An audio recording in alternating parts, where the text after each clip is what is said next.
पठामि संस्कृतं नित्यं वदामि संस्कृतं सदा ध्यायामि संस्कृतं सम्यक् वन्दे संस्कृतमातरं वन्दे संस्कृतमातरं वन्दे संस्कृतमातरम्।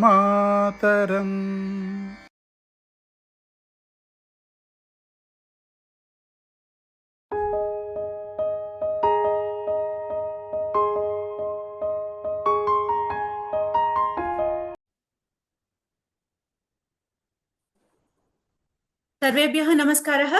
कक्षायां स्वागतम्। नमस्कारः महोदय। नमस्ते। नमस्कारः महोदय। नमस्ते। नमस्कार महोदय। नमस्ते अंडी। वागर्थाविव संपृक्तौ वागर्थ प्रतिपत्तये जगतः पितरौ वन्दे पार्वती परमेश्वरौ।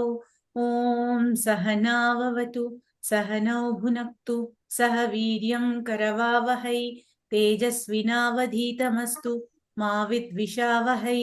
ओम शांति शांति शांतिः। येनाक्षरसमाम्नायम् अधिगम्य महेश्वरात् कृत्स्नं व्याकरणं प्रोक्तं तस्मै पाणिनये नमः। वाक्यकारं वररुचिं भाष्यकारं पतञ्जलिं पाणिनिं सूत्रकारं च प्रणतोऽस्मि मुनित्रयम्। अस्तु, ఇప్పటి వరకు చెప్పుకున్న పాఠాల్లో లేదు పంపిన అసైన్మెంట్స్ లో ఏమైనా సందేహాలు ఉంటే అడగండి, ఏం లేవు అంటే మనం ముందరికెళ్దాం. మేడం నమస్కారం మేడం. నేను వయం అనేది నాకు విభక్తి చతుర్థి విభక్తి రూపం రాలేదు. అప్పుడు అష్టాధ్యాయి.com వెళ్తే వయం రూపాని అని విభక్తి రూపాలు అని టైప్ చేశాను. నో రిజల్ట్ అని వస్తుంది మేడం. అవును, ఎందుకంటే మీరు ప్రాతిపదిక కదా కొట్టాలి అక్కడ. వయంకి ప్రాతిపదిక ఏంటి? అహమా మేడం? అహం కూడా కాదు కదా. అహం అనేది ఏకవచనంలో ప్రథమా విభక్తి రూపం, దానికి ప్రాతిపదిక ఏంటి? అహం ఆవాం వయం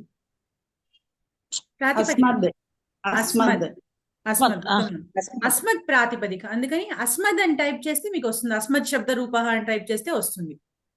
సరే సరే మేడం. దానికి అక్కడ అష్టాధ్యాయి కూడా అక్కర్లేదు. అస్మద్ అయితే మన పుస్తకంలోనే ఉంది. అదే నాకు తెలియలేదు మేడం. అస్మద్ అయితే మన పుస్తకంలో 11వ పాఠంలో అవును ఉంది మేడం. చూసి అస్మద్ అయితే అస్మదే. అస్మద్ శబ్దానికే ప్రథమ విభక్తిలో ఏకవచన రూపమేమో అహం అవుతుంది, బహువచన రూపమేమో వయం అవుతుంది. ఓకేనా మేడం? ఈ మొన్న ఇచ్చిన అసైన్మెంట్ లో ఈ పశ్యతి ఒకటి వదతి వీటికి యాక్చువల్గా పశ్యతికి ఇది అపశ్యతి కదా మేడం, దానికి మరి దృష్టవాన్ ఆన్సర్ వచ్చింది. అది వేరే వర్డ్ ఇంకా అక్కడ రాయటానికి వీలు లేదా? కృదంతాలతోనే రాయమన్నాను కదా, అందుకని మీరు లన్లకారం రాయకూడదు, తినంత పదాలు రాయకూడదు. అది కృదంతంతోనే రాయమన్నాను కదా. అవును, అక్కడ మనం ప్రాక్టీస్ చేస్తున్నది తవతు ప్రత్యయ రూపాలే కదా. అందుకని మనం అక్కడ రాయాల్సింది దృష్ ధాతు కాబట్టి దృష్టవాన్ అవుతుంది. పశ్యతి అనే దానికి ధాతు దృష్ ధాతు మహోదయ. అందుకని దృష్ ప్లస్ తవతు అది కాస్త దృష్ ఆ షకారం ఉండేసరికి ఆ దంత్య తకారం ఏదైతే ఉందో అది టాగా మారిపోతుంది, దృష్ట అవుతుంది. అది దృష్టవాన్ అవుతుంది అక్కడ. సేమ్ వదతి కూడా అలాగే వస్తుంది కదా మేడం. వదతికి ఉక్తవాన్. వదతికి ధాతు బుత్తు ధాతు అవుతుందా మేడం? ధాతు వద్ ధాతుయే, కానీ దాని రూపము ఉక్తవాన్ అవుతుంది. అదే కొంచెం కన్ఫ్యూజన్ అనిపించింది. అవునవును, అది వద్ ధాతుయే, కానీ ఇవి కొంచెం స్పెషల్, ఇవి డిఫరెంట్ గా ఉంటాయి ఇవి రూపాలు. మనం వీటిని మాత్రం కాస్త గట్టిగా గుర్తు పెట్టుకుంటే సరిపోతుంది. కొన్నిటికి ఇలా డిఫరెంట్ గా ఉంటాయి రూపాలు. అందుకని మీకు అలాంటివి కూడా కొన్ని పిక్ చేసి ఇచ్చాను, మీకు గుర్తుపడతారని. మీకు టెక్స్ట్ బుక్ కొన్ని లేనివి కూడా ఇచ్చాను అందులోను. అది అక్కడే కన్ఫ్యూజన్ వచ్చింది. అదే మీరు అంటే ఇట్లా రూపాలు కూడా ఉంటాయని తెలియడానికి అందులో కొన్ని ఇచ్చాను యాక్చువల్ గా. మీకు టెక్స్ట్ బుక్ లో కూడా అవి దొరికి ఉండకపోవచ్చు మీరు వెతికినా కూడాను. అలాంటివి కూడా కనపడలేదు. కొన్ని పిక్చర్స్ ఇచ్చాను, అంటే ఇలా రూపాలు కూడా ఉంటాయి అని తెలియడానికి. అయితే అవునవును. ఇక్కడ అష్టాధ్యాయి వాటిలో చూసుకుంటే తెలుస్తుంది, లేకపోయినా నేను ఎలాగా కీ ఇచ్చాను కాబట్టి దానిలో తెలిసిపోతుంది మీకు. ఓకే. ఇంకోటి మేడం, ఈ చతుర్థి విభక్తిలో మిత్రం ఉంది కదా, మిత్రం అది బహువచనమని అక్కడ మిత్రాయ అట్లా వచ్చిందా? అది మిత్రాయ కాదు కాదు, మీకు మిత్రం అనేది అకారాంత నపుంసకలింగం కదా. అవును. అప్పుడేంటి మీకు తృతీయ విభక్తి నుంచి అకారాంత పుంలింగ రూపాలకి ఎలాంటి రూపాలు వస్తాయో, అకారాంత పుంలింగ శబ్దాలకి అవే అవి రూపాలు కంటిన్యూ మీకు అకారాంత నపుంసకలింగాలకి కూడా వస్తాయి. అది అందుకని కొంచెం ఏంటంటే మీకు కన్ఫ్యూజన్. మీకు రామేణ నుంచి ఏ రూపాలు వస్తాయో, రామేణ, రామాయ, రామాత్ ఇలా ఏకవచనంలో ఏ రూపాలు వస్తాయో అవే రూపాలు, అంటే ఏకవచనం అయినా ద్వివచనం అయినా బహువచనం అయినా సిమిలర్ ఎగ్జాక్ట్లీ ఈక్వలెంట్ రూపాలు మీకు అకారాంత నపుంసకలింగాలకు కూడా వస్తాయి. మిత్రంకి కూడా అలాగే మిత్రేణ, రామేణ లాగా మిత్రేణ వస్తుంది. మిత్రేణ, మిత్రాభ్యాం, అక్కడ ఏంటి మనకు రామైహి కాబట్టి ఇక్కడ మిత్రైహి అవుతుంది. రామాయ, రామాభ్యాం, రామేభ్య కాబట్టి మిత్రాయ, మిత్రాభ్యాం, మిత్రేభ్య ఎగ్జాక్ట్ గా అదే రూపాలు వస్తాయి. అకారాంత నపుంసకలింగాలకి అకారాంత పుంలింగ రూపాలకి తృతీయ విభక్తి నుంచి సప్తమి వరకు కూడా ఎగ్జాక్ట్ అదే ఈక్వలెంట్ రూపాలు. అది ఓన్లీ అకారాంతాలకి. Okay madam. సో అదే అందుకని వీటిలాగానే వచ్చేసాయి, రుగ్ణాయ వీటిలాగానే మిత్రాయ వచ్చింది అక్కడ. అంతే అంతే అంతే. Thank you madam. ఇంకా ఇంకేమైనా ఉన్నాయండి డౌట్స్ ఎవరికైనా?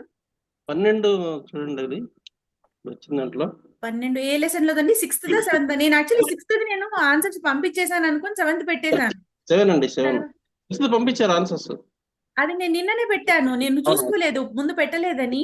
నిన్న చూసుకొని నేను 2 కూడా కలిపి నిన్ననే పెట్టాను. ఒకసారి నేను ఓపెన్ చేస్తున్నాను. ఆగచ్చత అనే దానికి నాకు తెలియలేదండి. ఓకే, 7th లెసన్ ఆగచ్చతి, ఆగచ్చతి అది కొత్త ఎన్నోదన్నారు? 12 ఆగచ్చతి.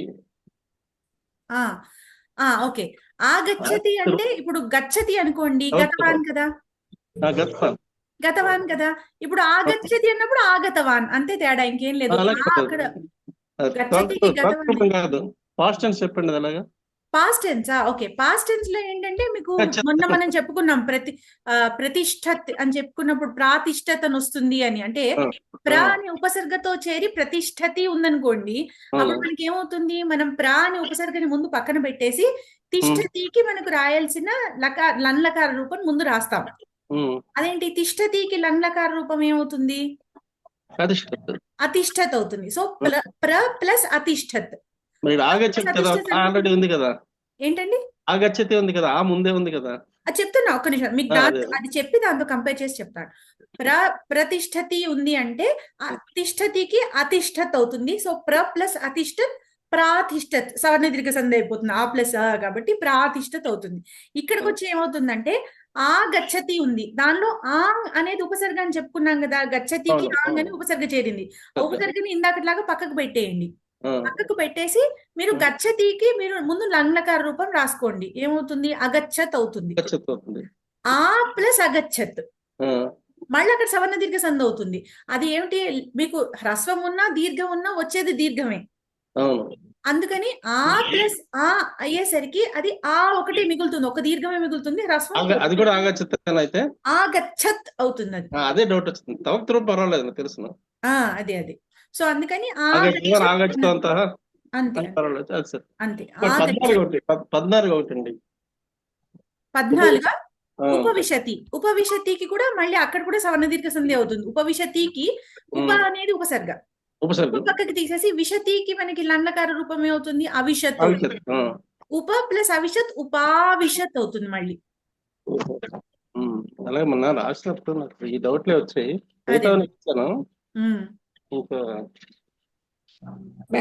మహోదయ లాస్ట్ టైం నాకు ఇదే డౌట్ వచ్చింది కదా, ఆలోకత్తు మీరు ఒకసారి రావని చెప్పారు. అవును అవును. 8, 9 రెండో ఎక్సర్సైజ్ లో, ఓకే, రెండో ఎక్సర్సైజ్ లో 8, 9 కదలీ ఫలం రోచతే త్వం త్వం అనే దానికి ఏమొస్తుంది? రెండోదా మూడోది? 10 9 అండి. 8 ఓకే, కదలీ ఫలం ఓకే. రోచతే. ఆ త్వం అది త్వం త్వం అనేది ఏంటి? యుష్మత్ శబ్దానికి రూపం కదా ప్రథమా విభక్తిలో. ఆ, యుష్మత్ శబ్దానికి ప్రథమా విభక్తి రూపం త్వం. మన రోచతే అని ఉన్నప్పుడు ఏ విభక్తి రావాలనుకున్నాము? విభక్తి. చతుర్థి విభక్తి రావాలి. అప్పుడు Hmm. త్వం అంటే త్వం అనేది ప్రథమ విభక్తి రూపము. యుష్మత్ శబ్దానికి చతుర్థి విభక్తి రూపము తుభ్యం. తుభ్యమా? లేకపోతే తే అన్న రూపం కూడా ఉంది. ఈ తే అనే రూపం మీకు చతుర్థిలోనూ వస్తుంది, షష్ఠిలోనూ వస్తుంది. అదే అలాంటి డౌట్స్ ఉండిపోయి. అందుకని చతుర్థిలోను షష్ఠిలోను కూడా వస్తుంది కాబట్టి నేను ఇక్కడ అది కూడా చూపించాను. తే కూడా చూపించాను నేను ఇక్కడ మీకు. తుభ్యము తే. అదే మనకి అస్మత్ శబ్దానికి అయితే అస్మభ్యం. ఇందాక అస్మభ్యం అస్మత్ శబ్దానికి ఎవరో అడిగారు, జ్యోతి గారు అడిగారు. అనుకున్నాను నేను, అనుకుని మళ్ళీ కాదా అని డౌట్ వచ్చింది. త్వం అంటే అది మనకి యుష్మత్ శబ్దం కాబట్టి యుష్మత్ శబ్దానికి చతుర్థి విభక్తి ఏకవచన రూపం తుభ్యం. తుభ్యమే అనుకున్నాను నేను. మళ్ళీ అదే తుభ్యమే. అక్కడ నేను రెండు రాశానండి, తుభ్యము బై తే రెండు రాశాను. చతుర్థి విభక్తిలో తేకి చూడలేదండి, చూడలేదు. చూడలేదా? ఓకే ఓకే సరే, చూడకుండా నేను రాశాను. సరే సరే సర్లేండి అలాగే. Okay fine. ఇంకా ఇంకేమైనా ఉన్నాయండి సందేహాలు ఎవరికైనా? అసైన్మెంట్ ఇచ్చారు కదా మేడం, చెప్పండి మరి. అసైన్మెంట్ లో పత్ర అని అనుకుని రాసుకున్నాం మేము, పుత్ర అని రాశారు ఆన్సర్. అది నేను తప్పు ఇచ్చానా? టైపింగ్ తప్పు చేశానా? టైప్ క్వశ్చన్ దాంట్లో ఎందులో పత్ర అని ఉంది. ఎందులో? అసైన్మెంట్ లో మేడం. అదే అసైన్మెంట్ లో ఏ క్వశ్చన్ లో, ఏ లెసన్ లో, ఏ క్వశ్చన్ లో? ఒక్క నిమిషం. ఇవన్నీ నేను యాక్చువల్గా మాన్యువల్ గా టైప్ చేసినవండి. కొన్ని మిస్టేక్స్ అయితే అయ్యే ఉండొచ్చు గాక, క్షమించాలి ఎవరికైనా తప్పులు అయ్యి ఉంటే. రెండు చోట్ల వచ్చింది అలాగా. ఆహా, ఆ రెండు అది కరెక్ట్ చేసుకోవాలి. అదే నేను అందుకనే ఆన్సర్స్ లో కూడా చాలా వరకు మళ్ళీ నేను అదే కాపీ చేసి దానికి అది క్వశ్చన్ కూడా పెట్టి కింద ఆన్సర్ పెడుతున్నాను. అలాంటప్పుడు నేను ఎప్పుడైనా చూసినా కూడా కరెక్ట్ చేస్తున్నాను, కానీ నా దృష్టిలోకి రాలేదు. వచ్చింటే కనుక నేను మెన్షన్ అన్న గ్రూప్ లో మళ్ళీ పెట్టేదాన్ని. ఒకవేళ అది ఎక్కడో చెప్పండి, ఒకవేళ మనం అది నేను ఐడెంటిఫై చేయగలిగితే నేను చెప్తాను. అసైన్మెంట్ లో ఓకే, ఫస్ట్ వన్ కవి అని ఇచ్చారు, యాక్చువల్ గా కపి అని రాశారు దానికి ఆన్సర్. కవి ఇచ్చి కపి రాసానా? సరే సరే, అదొకటి. తర్వాత ఇది ఒకటి. బట్ రూపాలు అవే, రూపాల్లో మీకు ఎలాంటి మార్పు లేదు. మార్పు లేదు. అదే కవికైనా కవికైనా రూపాలు అలాంటి రూపాలే. కవి తీసుకుని రాసుకున్నాం మేము. అది ఓకే ఓకే ఓకే, పర్వాలేదు పర్వాలేదు. మేడం ఇంకోటి పత్ర వచ్చింది. అది అకారాంత నపుంసకలింగ పత్రమే కదా నేను ఇచ్చింది. పుత్రకి రాసానా నేను? పుత్రకి ఇచ్చారు ఆన్సర్ అది. ఓహోహో, అయితే అదే పత్ర శబ్దానికి అయితే మనం పత్రం పత్రే పత్రాణి, మళ్ళీ పత్రం పత్రే పత్రాణి ప్రథమ విభక్తి ద్వితీయ విభక్తి కూడా. తృతీయ ఇక్కడ తృతీయ వరకు రాయాల్సింది పత్రేణ పత్రాభ్యాం పత్రైహి. అదే అండి, అది రాసాం అది. సరే, అయితే అది క్షమించాలి, నేను అది అవును నేను పుత్ర అని టైప్ చేసినట్టున్నాను, నేను గమనించలేదు. నేను యాక్చువల్లీ ఆ రెండు చోట్ల తప్పులు వచ్చాయి. ఓకే, ఆన్సర్ ఇలా రాస్తే అలా వచ్చింది అనుకుని చూస్తే మళ్ళీ అది లేదు లేదు, నేను అది చెప్తున్నాను కదా, నేనే టైప్ చేసేది. టైప్ చేసేటప్పుడు కొన్ని అలా పొరపాట్లు అవుతూ ఉంటే క్షమించాలి. అయితే ఇప్పుడు అది కరెక్ట్ అంటే అది కరెక్ట్ ఆన్సర్స్ అయితే అదే పత్రం పత్రే పత్రాణి, పత్రం పత్రే పత్రాణి, పత్రాభ్యాం పత్రైహి. మేడం మేడం చెప్పండి. ఇందాక వాక్యం త్వం ఫలం రోచతే, ఆ వాక్యం అదే కదా మేడం ఇది? ఆ వాక్యం అదేను, దానికి త్వం అనేది ప్రథమ విభక్తి రూపము. రోచతే అని ఉన్నప్పుడు మనం చతుర్థి రాయాలి. చతుర్థి రాయాలి. అక్కడ కాకుండా రోచతే అనేది త్వం దగ్గర వచ్చేసాడు మధ్యం పురుషుడు కాబట్టి రోచసే అది క్రియాపదం దగ్గర కాదు.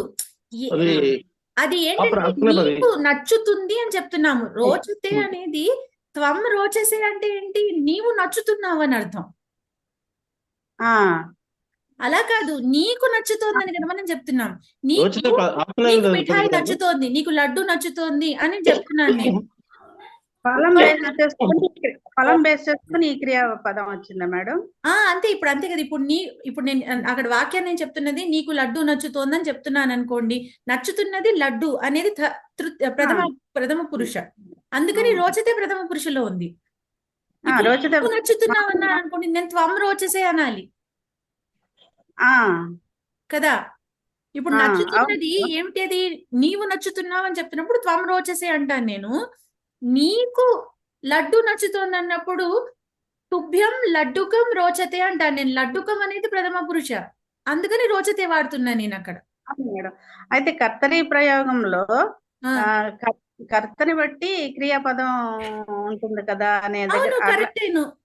ఇక్కడ కర్త ఏమిటి? లడ్డుకం రోచతే, లడ్డుకం కర్త ఇక్కడ. ఆహా, ఇదే కర్త. ఓ, వాక్యం ఇలాగైతే సరిపోతుంది. ఫలం తుభ్యం రోచతే.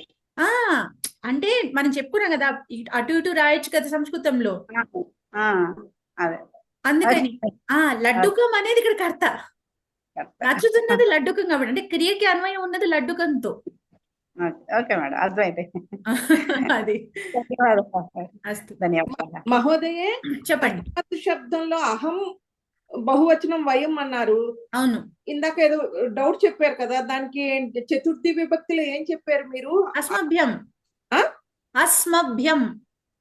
నా దాంట్లో వేరుంది ఏంటి మేడం? మహాం అనేది ఉంది. వయం వయం అంటే నాకు, వయం వయం అంటే అనేది బహువచనం కదా, అందుకని అవును. అస్మభ్యం. అస్మాభ్యం.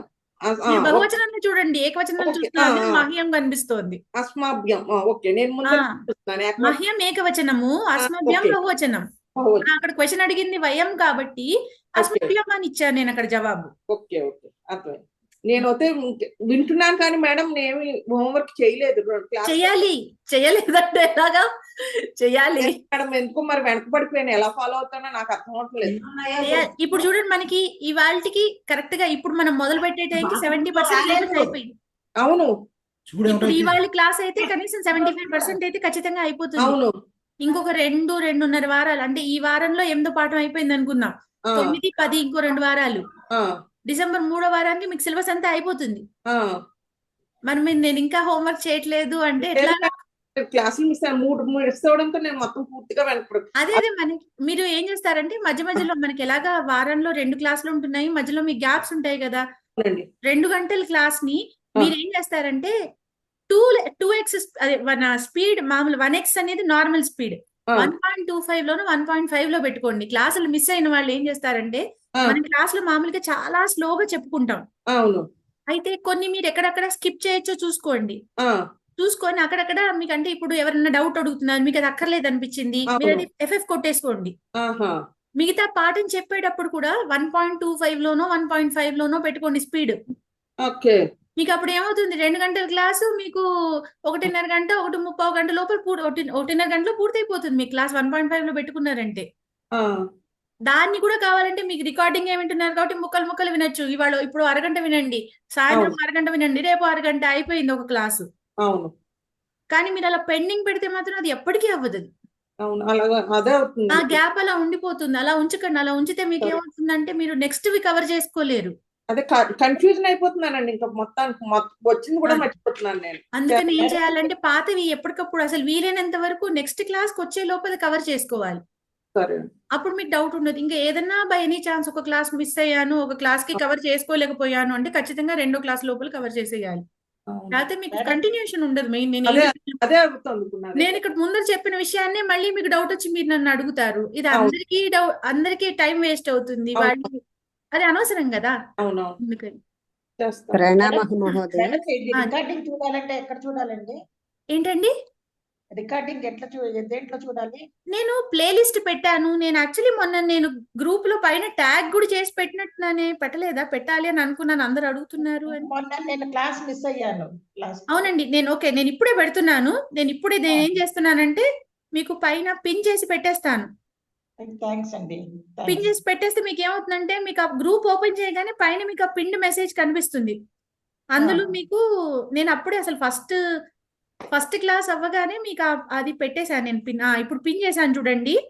మీకు అది గ్రూప్ ఓపెన్ చేయగానే మీకు పైన మీకు ఆ పిన్ మీకు కనిపిస్తుంది. ఆ గ్రూప్ లో, వాట్సాప్ గ్రూప్ లో అది ఓపెన్ చేస్తే మీకు అక్కడ రికార్డింగ్స్ లిస్ట్ ఉన్న మెసేజ్ వచ్చేస్తుంది. అక్కడ క్లిక్ చేస్తే మీకు వరుసగా అన్ని ఫస్ట్ క్లాస్ నుంచి ఇప్పుడు ఇవాళ క్లాస్ ఇవాళ నైట్ లోపల పెట్టేస్తాను ఆన్లైన్ లో యూట్యూబ్ లో. సో ఇవాళ క్లాస్ వరకు అన్ని కూడా ఉంటాయి. Thank you. ఎందుకంటే లాస్ట్ క్లాస్ నేను చతుర్థి విభక్తి మిస్ అయ్యాను. అదే నేను క్లాస్ వైజ్ క్లాస్ నంబరు, ఏ రోజు చెప్పినది, అండ్ అందులో ఏ లెసన్ చెప్పాను అవన్నీ కూడా మెన్షన్ చేసి పెడుతున్నాను అక్కడ. చూసుకుంటాను. మహోదయ, చెప్పండి మహోదయ. ఇప్పుడు ఇందులో భక్తి అనే శబ్దం ఇచ్చారు కదా, అవునండి, ఆ భక్తి శబ్దం మతి శబ్దం రెండు సేమ్ కదండి. సేమ్. మరి ఇక్కడ తృతీయ విభక్తిలో భక్తినా అనేది రాశారు. భక్తినా భక్తినా కాదు, భక్త్యా రాయాలి. భక్త్యా కరెక్ట్ అండి. భక్త్యా కరెక్ట్. అలాగే సఖీలో తృతీయ విభక్తిలో సఖీ ఈకారాంతం కదా, సఖినా అంటూ వస్తుందండి. అది సఖ్యానే వస్తుంది. సఖియా కదండి, అది సఖ్యానే. అది రాశాను. రెండిటికి నా రాశానా? ఆన్సర్ లో నాకు మత్యా వస్తుంది, సఖ్యా వస్తుంది. నేను అదే అడుగుదాం అనుకున్నాను. మత్యా సఖ్యా వస్తుంది, యానే వస్తుంది. స్త్రీలింగం కదా, స్త్రీలింగ పదాలన్నిటికీ నా రాదు, యానే వస్తుంది. యా వస్తుంది కదా, అది యా వస్తుంది. అది రెండింటికి నాలు వచ్చి అది నాకు డౌట్ వచ్చింది. మళ్ళీ నేను తప్పు రాశాను. లేదు ఈ అదే చిన్న ఇట్లాంటి మిస్టేక్స్ అట్లా అవుతుంటే కొంచెం చూసుకోండి. ఎవరైనా డౌట్ వస్తే అడగండి. నేను అందుకే అడుగుతాను క్లాస్ రాగానే అసైన్మెంట్ లో ఏమన్నా డౌట్స్ ఏమైనా ఉన్నాయా అని. అదే మీరు ఆన్సర్ చూసి నేను కరెక్ట్ చేసుకుందాం చూస్తే ఈ తప్పులు మతి శబ్దం లాగే నేను తప్పు రాశాను, మీరు తప్పు రాశాను. లేదు నేనే తప్పు రాసుంటాను. భక్తి శబ్దం మతి శబ్దం లాంటిది కాబట్టి మత్యా లాగా భక్త్యా అవుతుంది. అలా ఈ మనకి స్త్రీలింగ శబ్దాల్లో ఎప్పుడు కూడా నా రాదు, మనకి యాన వస్తుంది. ఆకారాంత నుంచి కూడా రమయ వస్తుంది, అలాగే సఖ్యా వస్తుంది, మత్యా వస్తుంది, యకారమే వస్తుంది కానీ నకారం కనిపించదు. నకారం ఎప్పుడు మనకు వచ్చేది పుంలింగాల్లోనూ నపుంసకలింగంలోనూ. మహోదయ, పుష్పం వికసితి ఫ్లోరల్ చెప్పరా మేడం? పుష్పాని వికసంతి. పుష్పాని వికసంతి. మేడం చెప్పండి. 7th అసైన్మెంట్ లో లాస్ట్ చతుర్థి విభక్తి దాంట్లో 16th చతుర్థి విభక్తిలో 16th ఒక నిమిషం. Last 7th assignment. Okay, 16th. అవునండి, చెప్పండి. సర్వే సేవాం కర్తుం ఇచ్చంతి డాష్ అవసరం కల్పయామః అని ఇచ్చారు. తేభ్యః అని ఆన్సర్ లో ఇచ్చారు. నేను అస్మభ్యః అని రాశాను. కాదు, ఎందుకంటే ఇప్పుడు తే అనేది మీకు తద్ శబ్దానికి, పుంలింగ తద్ శబ్దానికి బహువచన రూపం కదా. ఓకే, అంటే కల్పయామః అన్నారని అలా రాశా. అవును, వయం తేభ్యః అవసరం కల్పయామః. ఇందాక విజయ్ కుమారి గారు అడిగిన క్వశ్చన్ ఇదే క్వశ్చన్. అక్కడ వయం అనేది కర్త, మనము కల్పయామః, మనం కల్పిద్దాము.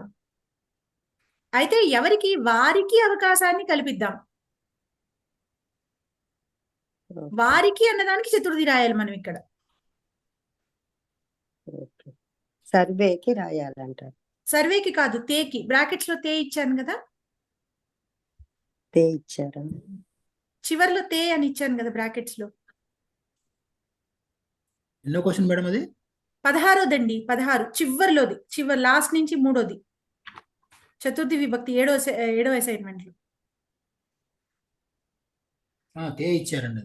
తే ఇచ్చాను కాబట్టి తే అనేది మీకు అది ప్రథమ పురుష వస్తుంది కదా, తద్శబ్దం. తద్శబ్దంలో మీకు పుంలింగానికి బహువచనం కాబట్టి దానికి ఆ తద్శబ్దానికి ఉన్న చతుర్థి బహువచనాన్ని మనం రాయాలి అక్కడ. ఓకే, నాకు కల్పయామః అనేసరికి నేను అలా రాశాను. కల్పయామః అంటే వయం తేభ్యః అవసరం కల్పయామః, అది యాక్చువల్ పూర్తి సెంటెన్స్.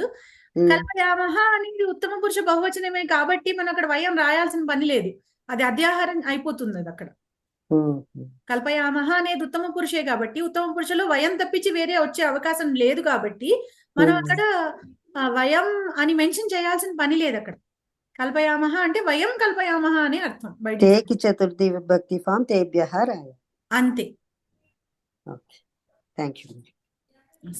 మహోదయ, పుష్పం వికసంతికి ఫాస్ట్ టెన్స్ ఉందా మేడం? పుష్పాణి వికసంతి అది ఫ్లోరల్ అవుతుంది. అవును, పుష్పం వికసతి ఫాస్ట్ టెన్స్ కూడా అదేనండి? అంటే కాదుగా, పుష్పం అవికసత్.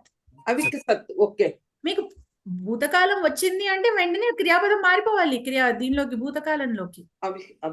ఓకే, అలాగే రాసాను పాతవి చూసుకుంటే నా మళ్ళీ డౌట్ వచ్చింది. మేడం అవికసంతి రాదు కదా. అవికసత్ అవికసత్ నేను పుష్పం వికసతికి చెప్తున్నా. అవికసత్ అదే వికసతికి వి పక్కన పెట్టేసి ఆ రాసి. కాదు వికసతి అనేది మొత్తం క్రియాపదమే. వి అనేది ఉపసర్గ కాదు అక్కడ. కాదా మేడం? కాదు వికసించడము అనేది మొత్తం పూర్తి క్రియాపదమే. క్రియాపదమే. అట్లా కొన్ని డౌట్స్ వచ్చినాయి మేడం. ఉపసర్గలు కలిసినవా ఉపసర్గలు కలవకుండా అసలు క్రియాపదంలో ఉన్న ఇవేనా అనేది డౌట్లు వస్తున్నాయి. ఇట్లా అష్టాధ్యాయిలో చూసుకోండి. అష్టాధ్యాయిలో ఓపెన్ చేసి మొన్న నేను చూపించాను కదా, అష్టాధ్యాయిలో ఓపెన్ చేసి మీరు అక్కడ వికసతి అని కొట్టారనుకోండి, విఐకేఏ. మరి దేవనాగరి లిపి టైపింగ్ ఉంటే దేవనాగరి లిపిలో టైప్ చేయండి. లేదు మీకు అది అలవాట్లేదు అనుకోండి, ఇంగ్లీష్ లో విఐకేఏ SATHI అని కొట్టినా కూడా వికసతి అది ఆ ధాతువుకి వెళ్ళి అది మీకు చూపిస్తుంది క్లియర్ గా. ఒకవేళ అది చూపించలేదు అంటే మీకు అక్కడ ఉపసర్గ ఉందని అర్థం. అప్పుడు వి తీసి కసతి అని కొట్టాలి, కానీ ఇది ఇక్కడ ఉపసర్గ లేదు. అట్లాగే ఉపవిశతి తర్వాత కొన్ని ఉపవిశతి ఉపసర్గ ఉంది. ఉప అనేది ఉపసర్గ, విశతి అనేది విష్ ధాతు. విష్ ధాతు ఉపవిశతి అవుతుంది ఉపసర్గతో. సరే, ఇంక ఇవాళ మనం పాఠంలోకి వెళ్ళిపోదాము. మొన్న 7వ పాఠంలో చివరి పేజీలో క్వశ్చన్స్ మాత్రం వదిలేసాం మనం. అవి ఇప్పుడు ముందర పూర్తి చేసుకొని 8వ పాఠానికి వెళ్దాం.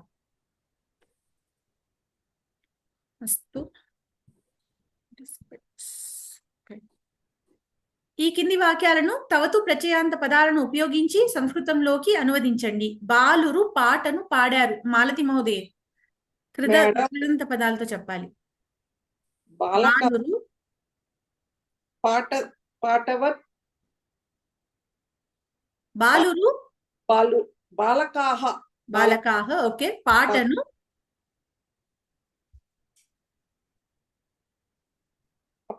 అన్నది నాకు గీతం గీతాని.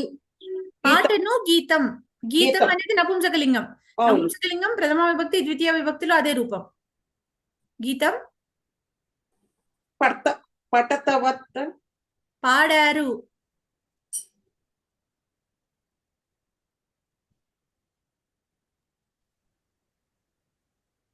పోనీ లకార రూపం ఏంటి? గాయతి కదా, గాయతి లకార రూపం. ఇప్పుడు అక్కడ మీకు తవతు రావాలంటే గీ వస్తుంది. అది గై ధాతు అది, అందుకని గీ వస్తుంది. గీ ప్లస్ తవతు అన్నమాట. గీతవత్ అనేది నపుంసకలింగంలో. మనకేంటి పుంలింగంలో కావాలి, బాలకాహ కదా. అవునండి. అంటే ఏమవుతుంది పుంలింగంలో? గీతవాన్ పుంలింగం ఏకవచనం ఉత్తమం. బాలురు పాటను పాడారు. బాలురు బహువచనం కదా, అప్పుడు దాని రూపం ఏంటి? బాలకాహ గీతం గీతవతు. గీతవంతః. గీతవాన్ గీతవంతః. భవాన్ భవంతః. గీతవాన్ గీతవంతః. ఇలా బాలకాహ గీతం గీతవంతః లేదు, బాలాహ గీతం గీతవంతః కూడా అనొచ్చు. ఉత్తమం. ఈశ్వరరావు మహోదయ, జనులు ఇంటికి వెళ్ళారు. అది వెళ్తారు కాదండి, వెళ్ళారు అని రాసుకోండి. వెళ్తారు అంటే భవిష్యత్ కాలం అయిపోతుంది. నా పుస్తకంలో వెళ్తారు అని ఇచ్చాడు, ప్రింట్ తప్పు పడినట్టుంది. అలా ఉంటే మార్చుకోండి. ఈశ్వరరావు మహోదయ చెప్పండి. జనులు ఇంటికి వెళ్ళారు. జనః గృహం అగచ్చన్. జనులు జనాః గృహం అగచ్చంతి కాదు, ఇక్కడ మనం తవతు ప్రత్యయంతో చెప్పాలి. అయినా అది అగచ్చన్ అవుతుంది అక్కడ. గతవంతః ఉత్తమం. గతవంతః. జనాః గృహం గతవంతః. మీరు లకార రూపం చెప్పాలన్నా అగచ్చన్ అవుతుంది. అగచ్చన్ అవుతుంది. బట్ ఎనీవే ఇక్కడైతే జనాః గృహం గతవంతః కరెక్ట్ ఆన్సర్. ఉత్తమం. పాము ఎలుకను పట్టుకున్నది. జ్యోతి మహోదయ్. మేడం పాము అంటే సర్పం. సర్పః. ఎలుక అంటే మనం మొన్న ఒక లెసన్ వచ్చింది కదా మనకి, మూషకం. పట్టుకోవడం అంటే గ్రహ గ్రహధాతు ఉత్తమం. అదైతే వాన్ అని వస్తుంది మేడం చివరైతే. అవును, ఉత్తమం. గృహీతవాన్ గ్రహతవాన్ అనుకున్నాం. గృహీతవాన్ గాకి ఋత్వం అన్నమాట. కింద చిన్న సి లాగా ఋత్వం పెడతాం కదా. సర్పః మూషకం గృహీతవాన్ మూషకం గృహీతవాన్ ఉత్తమం. వారు సమాధానమును వ్రాసారు. వారు అనేది స్త్రీలింగం. ఇక్కడ లక్కరాజు రేణుకాదేవి గారు. నమస్కారం. నమస్తే మహోదయ్, చెప్పండి. వారు సమాధానమును వ్రాసారు. వారు అంటే స్త్రీలింగం. తాహ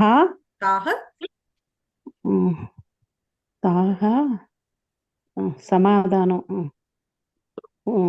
ఉత్తరం తాహ ఉత్తరం వ్రాసారు అంటే లిఖితవానా అంటే పుంలింగ ఏకవచనం.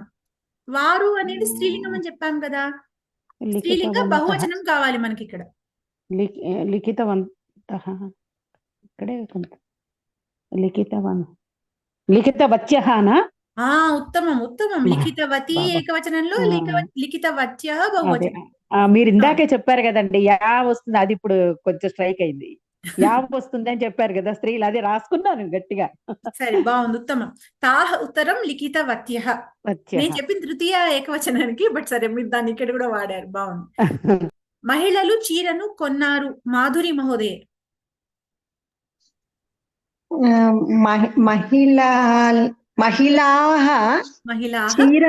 చీరలను ఏమంటారో నో ఐడియా మేడం.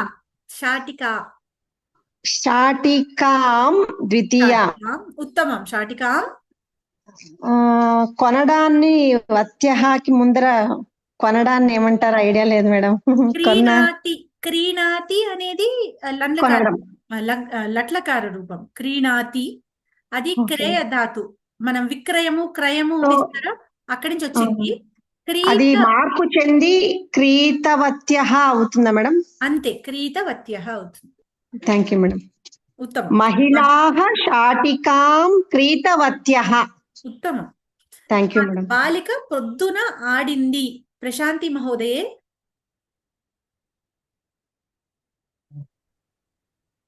బాలిక ప్రాతకాలే క్రీడితవతి. ఉత్తమం. పిఎస్ ఉషారాణి గారు. ఈ కింది వాక్యాల్లో కర్తృపదాన్ని ఆధారంగా చేసుకొని దోషాలను సరిచేసి వ్రాయండి. ఇక్కడ బాలకః పఠితవంతః అనుంది. కర్తృపదం బాలకః. సో బాలకఃకి తగినట్టుగా క్రియాపదాన్ని మార్చాలి, అంటే కృదంత ప్రత్యయాన్ని మార్చాలి. ఉషారాణి గారు. ఒక్క నిమిషం. నమస్కారం మహోదయ. బాలకః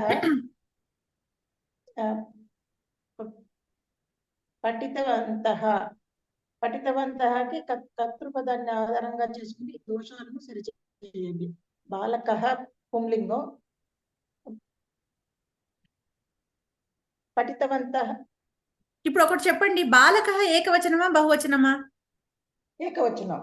పఠితవంతః ఏకవచనమా బహువచనమా? బహువచనం కదా. ఇప్పుడు మనం కర్తృపదాన్ని ఆధారంగా చేసుకొని ఇది మార్చాలి. అంటే బాలకః ఏకవచనం కాబట్టి దీన్ని మనం ఏకవచనంలోకి మార్చాలి. పఠితవంతః బదులు ఏకవచనంలోకి రాయాలి పదాన్ని, అంతే. చెప్పండి, కరెక్టే. అంతేనా? బాలకః పఠితః కాదు. మనం తవతు ప్రత్యయం కదా చూస్తున్నది. లాస్ట్ క్లాస్ మిస్ అయ్యానండి, అందువల్ల. పఠితవాన్ అనేది ఏకవచనం, పఠితవంతః బహువచనం. ఓకే. బాలకః పఠితవాన్. తర్వాత యువతయః గతవంతః. పి విజయ్ కుమార్ మహోదయ.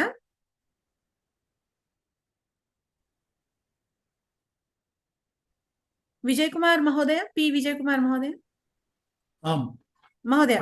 యువతయః గతవంతః.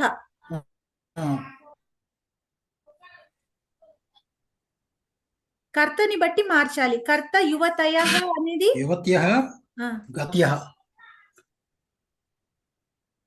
గతవంతఃకి యువతులు కదండి. యువతులు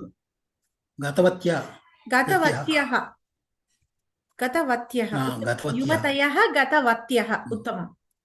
సా ఉక్తవాన్ ప్రభాకర్ మహోదయ.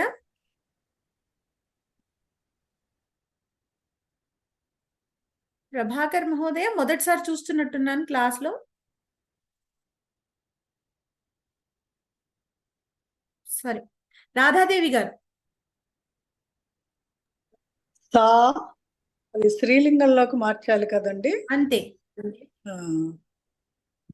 ఉక్తవతి. సా ఉక్తవతి ఉత్తమం. తర్వాత మోదకం రామస్య రోచతే. రాంబాబు మహోదయ.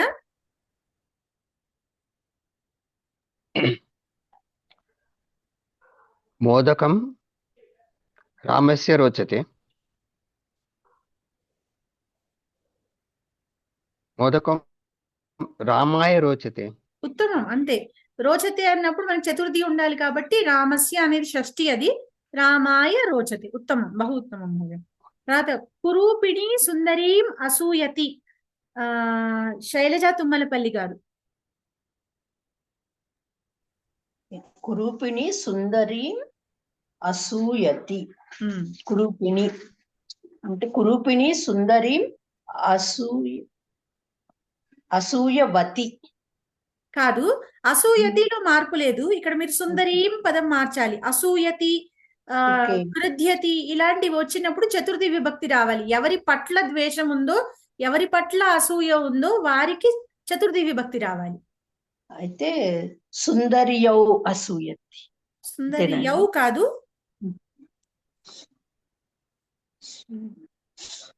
రామాయ సుందరియై అని రాయాలి. సుందరియై అసూయతి. ఉత్తమం. సుందరియై అసూయతి. కురూపిణి సుందరియై. సుందరి అనేది ఈకారాంత స్త్రీలింగ పదము. గౌరీ శబ్దం లాగా గౌరియై వచ్చినట్టు ఇక్కడ సుందరియై రావాలి. ఓకే, అస్తు. తర్వాత ఎన్ని ఉపసర్గలు ఉన్నాయి? శారదాంబ వేద విద్యాలయం పిల్లలు చెప్పండి అమ్మా, 4టికి ఆన్సర్లు. ఎన్ని ఉపసర్గలు ఉన్నాయి? 22. ప్రహరతి, ఇందులో ఉపసర్గను జోడించడం వల్ల ఏమేం మార్పులు వచ్చాయి? అర్థం మారిపోతుంది. అర్థం మారింది. ఇంకా ఇంకేమైనా వచ్చాయా మార్పులు?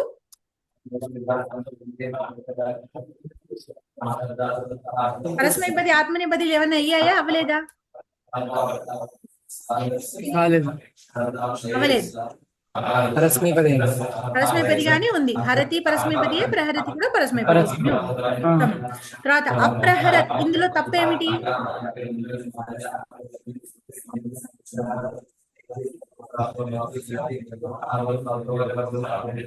అప్రహరత్ కరెక్టా తప్పా?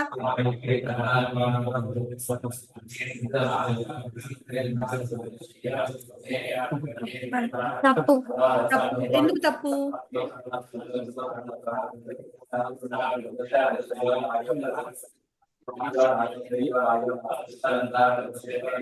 రా అనేది ఉపసర్గ.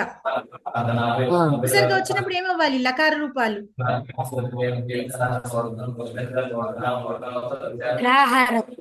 రాహరత్ అవ్వాలి కదా. ఉత్తమం, మరి అంతే. అప్పుడు హరతి అది ప్రా ప్లస్ హరతి ప్రహరతి. అప్పుడు ఏమవుతుంది? ప్రాని పక్కకి విడిగా తీసిపెట్టి హరతికి భూతకాలం ఏంటి? అహరత్ రాసేస్తాం. అప్పుడు ప్రా ప్లస్ అహరత్ రాస్తాం, ప్రాహరత్ అవుతుంది. అవునా? అప్రహరత్ అనేది తప్పు, ప్రాహరత్ అనేది కరెక్ట్. అంతే కదా. తర్వాత ప్రతిష్టతే, ఇందులో ప్రత్యేకత ఏంటి? శైలజ ఆత్మనేపదిలోకి మారింది. ఏంటమ్మా? ఆత్మనేపదిలోకి మారింది. ఉత్తమం. ముందర ఉండే క్రియాపదం తిష్టతి పరస్మైపదిలో ఉంది. ఇది రా అనే ఉపసర్గ చేరేసరికి అది కాస్త ఆత్మనేపదిలోకి వచ్చి ప్రతిష్టతే అన్న ఉత్తమం. ధన్యవాదాలు. దీంతో మనకి 7వ పాఠం పూర్తయింది. ఇప్పుడు అష్టమః పాఠ మొదలు పెడదాము. దీనిలో మొదట సూక్తి. జ్ఞాతసారోపి ఖల్వేకః సందిగ్ధే కార్యవస్తుని. జ్ఞాతసారోపి ఖల్వేకః సందిగ్ధే కార్యవస్తుని. జ్ఞాతసారః ప్లస్ అపి. మీకు అవగ్రహం ఉన్నప్పుడల్లా అక్కడ విసర్గ ఉండి తర్వాత పక్కన అకారం ఉంది అని ఇదివరకు చెప్పుకున్నాం మనం. జ్ఞాతసారః ప్లస్ అపి. ఖల్వేకః అంటే ఖలు ప్లస్ ఏకః సందిగ్ధే కార్యవస్తుని. ఇది మీకు శిశుపాల వధం నుంచి మాగుడు రాసిన శిశుపాల వధం కావ్యం నుంచి తీసుకొనబడిన వాక్యం ఇది. ఇది యాక్చువల్ గా శిశుపాల వధంలో 2వ సర్గలో కృష్ణుడు చెప్తాడు. ఇది అక్కడ ఆయన ఏం చేస్తాడంటే ఆయనకి అక్కడ నారదుడు వచ్చి ఇంద్రుడి సందేశాన్ని తీసుకొచ్చి ఇక్కడ శిశుపాలుడు చాలా అతన్ని దురాచారాల్ని మేము అరికట్టలేకపోతున్నాము, అందుకని ఇంద్రుడు నువ్వు ఎలా అయినా వెళ్ళి శిశుపాలుడిని చంపేయమని చెప్పేసి నీకు సందేశం పంపించాడు అని కృష్ణుడికి వచ్చి చెప్తాడు ఆ నారదుడు అందులో మొదటి సర్గలో. ఇప్పుడు అంతలో ఇతనికి నారదుడు వచ్చి చెప్పి ఇలా వెళ్ళాడో లేదో అతనికి ధర్మరాజు దగ్గర నుంచి సందేశం వస్తుంది, ఇలా నేను రాజసూయ యాగం చేస్తున్నాను, నువ్వు దగ్గరుండి జరిపించాలి అని. ఇప్పుడు ఇతనికి ఏంటంటే కృష్ణుడికి సందేహం కలుగుతుంది, అంటే ఆయన సందిగ్ధంలో పడినట్టుగా, అంటే ఆయనకు సందేహం కలగడం ఏమి ఉండదు, అలా చూపిస్తాడు నాటకీయంగా. ఇప్పుడు ఏంటంటే ఇక్కడ నేను ఈ యుద్ధం చేసి ఇతన్ని ఓడించాలా శిశుపాలుడిని ముందు, లేకపోతే రాజసూయ యాగానికి వెళ్ళి నేను నాకు మిత్రుడికి సహాయంగా ఉండాలా, నేను ఏం చేయాలి ఇప్పుడు అనే ఆ సందిగ్ధావస్థలో ఉన్నప్పుడు అతను ఏం చేస్తాడంటే శ్రీకృష్ణుడు ఏం చేస్తాడంటే ఈ జ్ఞానవృద్ధుడైనటువంటి ఉద్ధవుడిని ఆయన అన్నగారైనటువంటి బలరాముడిని పిలుస్తాడు మంత్రాలోచనకి పిలిచి వాళ్ళు ముగ్గురు కలిసి మంత్రాలోచన చేసి ఇప్పుడు ఇది నా దగ్గర ఉన్న సందిగ్ధావస్థ ఇది, ఇప్పుడు వీటిలో నేను ఏం చేయాలి ముందు మీ యొక్క అభిప్రాయాల్ని చెప్పండి అని అడుగుతాడు. అప్పుడు ఆ సందర్భంలో కృష్ణుడు వాళ్ళతో చెప్పిన మాట ఇది, జ్ఞాతసారోపి ఖల్వేక సందిగ్ధే కార్యవస్తుని. అంటే కార్యవస్తుని, కార్యములకు సంబంధించిన విషయములలో, అంటే పనికి సంబంధించిన విషయాలలో, ముఖ్యమైన పనులలో జ్ఞాతసారః అపి, జ్ఞాతసారః అంటే జ్ఞానవంతుడైనడు కూడా, జ్ఞాతసారః అంటే జ్ఞానవంతుడు, అంటే ఎంతో జ్ఞానం కలిగినవాడు, ఎంతో తెలిసినవాడు. అపి అంటే ఎంతో తెలిసినవాడు అయినప్పటికీ, జ్ఞానవంతుడు అయినప్పటికీ, ఖలు ఏకః అంటే ఒక్కొక్కసారి పని విషయంలో, ఖలు అంటే అవును కదా అని, అది చివరికి తీసుకుందాం. సందిగ్ధే కార్యవస్తుని ఖలు అని, సందిగ్ధే అంటే సందేహపడతాడు, సందేహంలో ఉంటాడు. జ్ఞాతసారః అపి కార్యవస్తుని ఏకః సందిగ్ధే ఖలు, ఆ విధంగా తీసుకోవచ్చు. అంటే ఇప్పుడు ఎంత తెలిసిన వాడైనా, ఎంత జ్ఞానవంతుడైనా కూడా ఒక్కొక్కసారి పని విషయంలో సందేహపడతాడు కదా అని. అంటే మనం భగవద్గీత ఆయన కృష్ణ పరమాత్మ బోధించే ముందు మనం చూసాం, అర్జునుడు అతనికి తెలిసిన విషయం లేదు, అతను కృష్ణుడికి, అంటే మన నరనారాయణులు అని చెప్పుకుంటాం, ఈయన నారాయణుడితో సమానమైనటువంటి మనం అంత గొప్ప దీన్ని పార్థుడు అని చెప్పి ఆయన అంత సమానమైన కీర్తిని ఇచ్చారు అర్జునుడికి కూడా. అటువంటి అర్జునుడు కూడా సరిగ్గా యుద్ధం ముందు అయ్యేసరికి, ఎదురుగా తన వాళ్ళందరినీ చూసేసరికి ఆయన ఏం చేశాడు, ఎంతో అంటే సీదంతి మమ గాత్రాణి అని చెప్పేసి అన్ని అసలు ఆయన అవన్నీ అలాగా ఆయన చేతిలో ఉన్న ఆయుధాలన్నీ అక్కడికక్కడ పెట్టేసి ఆయన అలా రథంలో కూర్చుని పోయాడు, అలా కూలబడిపోయాడు. సో అలా ఎంత గొప్పవాడైనప్పటికీ ఒక్కొక్కసారి పనుల విషయంలో, అంటే ఇట్లాంటి ముఖ్యమైన కార్యముల విషయంలో సందేహంలో పడడం సహజమే అని చెప్పడము ఇక్కడ ఈ సూక్తి యొక్క ఉద్దేశం. తర్వాత ఇక్కడ మనం ఈ పాఠంలో, మన ముందర పాఠంలో కృదంత ప్రత్యయాల్లో తవతు ప్రత్యయం చూసాం మనము. మహోదయ చెప్పండి మహోదయ. ఇక్కడ సందిగ్ధే అంటే డైలమాలో, అంటే ఏం చేయాలని డైలమా కదండి, సందేహపడము అని. సందిగ్ధం ఉన్నప్పుడు డైలమా అని వస్తుంది కదా, సందేహం అంటే మళ్ళీ అనుమానించడం అని అర్థం వస్తుంది. కాదు, మనం తెలుగు అర్థం తీసుకోకూడదు. సందేహపడము అంటే సందిగ్ధంలో పడడము అన్న వరకే తీసుకోండి. సందిగ్ధ పడతారు అని చెప్తే సరిపోతుంది. సందిగ్ధ పడతారు. సందేహం అంటే మనం తెలుగులో సందేహం అనేసరికి ఒక నెగటివ్ మీనింగ్ ఇచ్చేస్తాం కదా, అలా వద్దులేండి, సందిగ్ధంలో పడతారు అని తీసుకుంలో పడతారంటే సరిపోతుంది. సరే, ఇక్కడ మనం ముందర పాఠంలో మనము కృదంత ప్రత్యయాల గురించి ఇంట్రొడక్షన్ చెప్పుకొని తవతు ప్రత్యయాన్ని చూసాం. అయితే తవతు ప్రత్యయం మనం ఏమనుకున్నాము, అక్కడ లింగ భేదం ఉంటుంది. పఠితవాన్, పఠితవతి, పఠితవత్. పఠితవాన్ అనేది పుంలింగ రూపము, పఠితవతి అనేది స్త్రీలింగ రూపము, పఠితవత్ అనేది నపుంసకలింగ రూపం. ఏమ్మా శారదా వేద విద్యాలయం పిల్లలు ఏం డౌట్ ఉందా ఏమన్నా? పుస్తకంలో వేరేది ఇచ్చారు. ఏమిచ్చారు? నిశ్చితార్థాద్విరమస్తి ధీరాః. నిశ్చితార్థాద్విరమస్తి ధీరాః మనకి ఇక్కడ వేరే పాఠంలో ఉన్నట్టుంది. నిశ్చితార్థాద్విరమంతి ధీరాః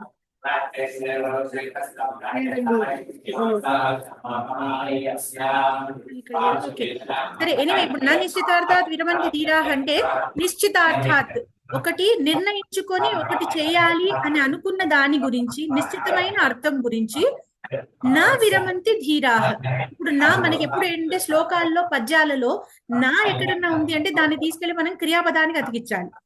విరమంతి అనేది క్రియాపదం కదా, అందుకని నా అనే దాన్ని దానికి తీసుకెళ్లి పెడితే నా విరమంతి అంటే అది దాని నుంచి వాళ్ళు వెనక్కి తగ్గరు, విరమించుకోరు. ధీరాహ అంటే అంటే ధైర్యవంతులు. ఇక్కడ ఈ ఈ ఈ వాక్యం యాక్చువల్ గా ఒక పద్యంలోంచి తీసుకున్నారు. అందులో ఏంటంటే క్షీరసాగర మథనం చేసినప్పుడు ముందర వాళ్ళకి రకరకాల ఇప్పుడు ఈ ఉచ్చైశ్రవం గాని, ఐరావతం గాని, లక్ష్మీదేవి, చందమామ ఇవన్నీ రకరకాల వస్తువులు బయటికి వచ్చాయి. వచ్చినా కూడా వాళ్ళు మాకు ఇవి చాలు అని వాళ్ళు ఆగలేదు. ఎందుకంటే వాళ్ళు ఎందుకు చేశారు క్షీరసాగర మథనము అంటే అమృతం కొరకు చేశారు. అప్పుడు ఇవి వచ్చాయి కదా, మాకు ఐరావతం వచ్చింది, మాకు చాలు, చందమామ వచ్చాడు, మాకు చాలు అని వాళ్ళు ఆగలేదు. అలాగే అన్నిటికంటే ముందు ఒక విషం వచ్చింది.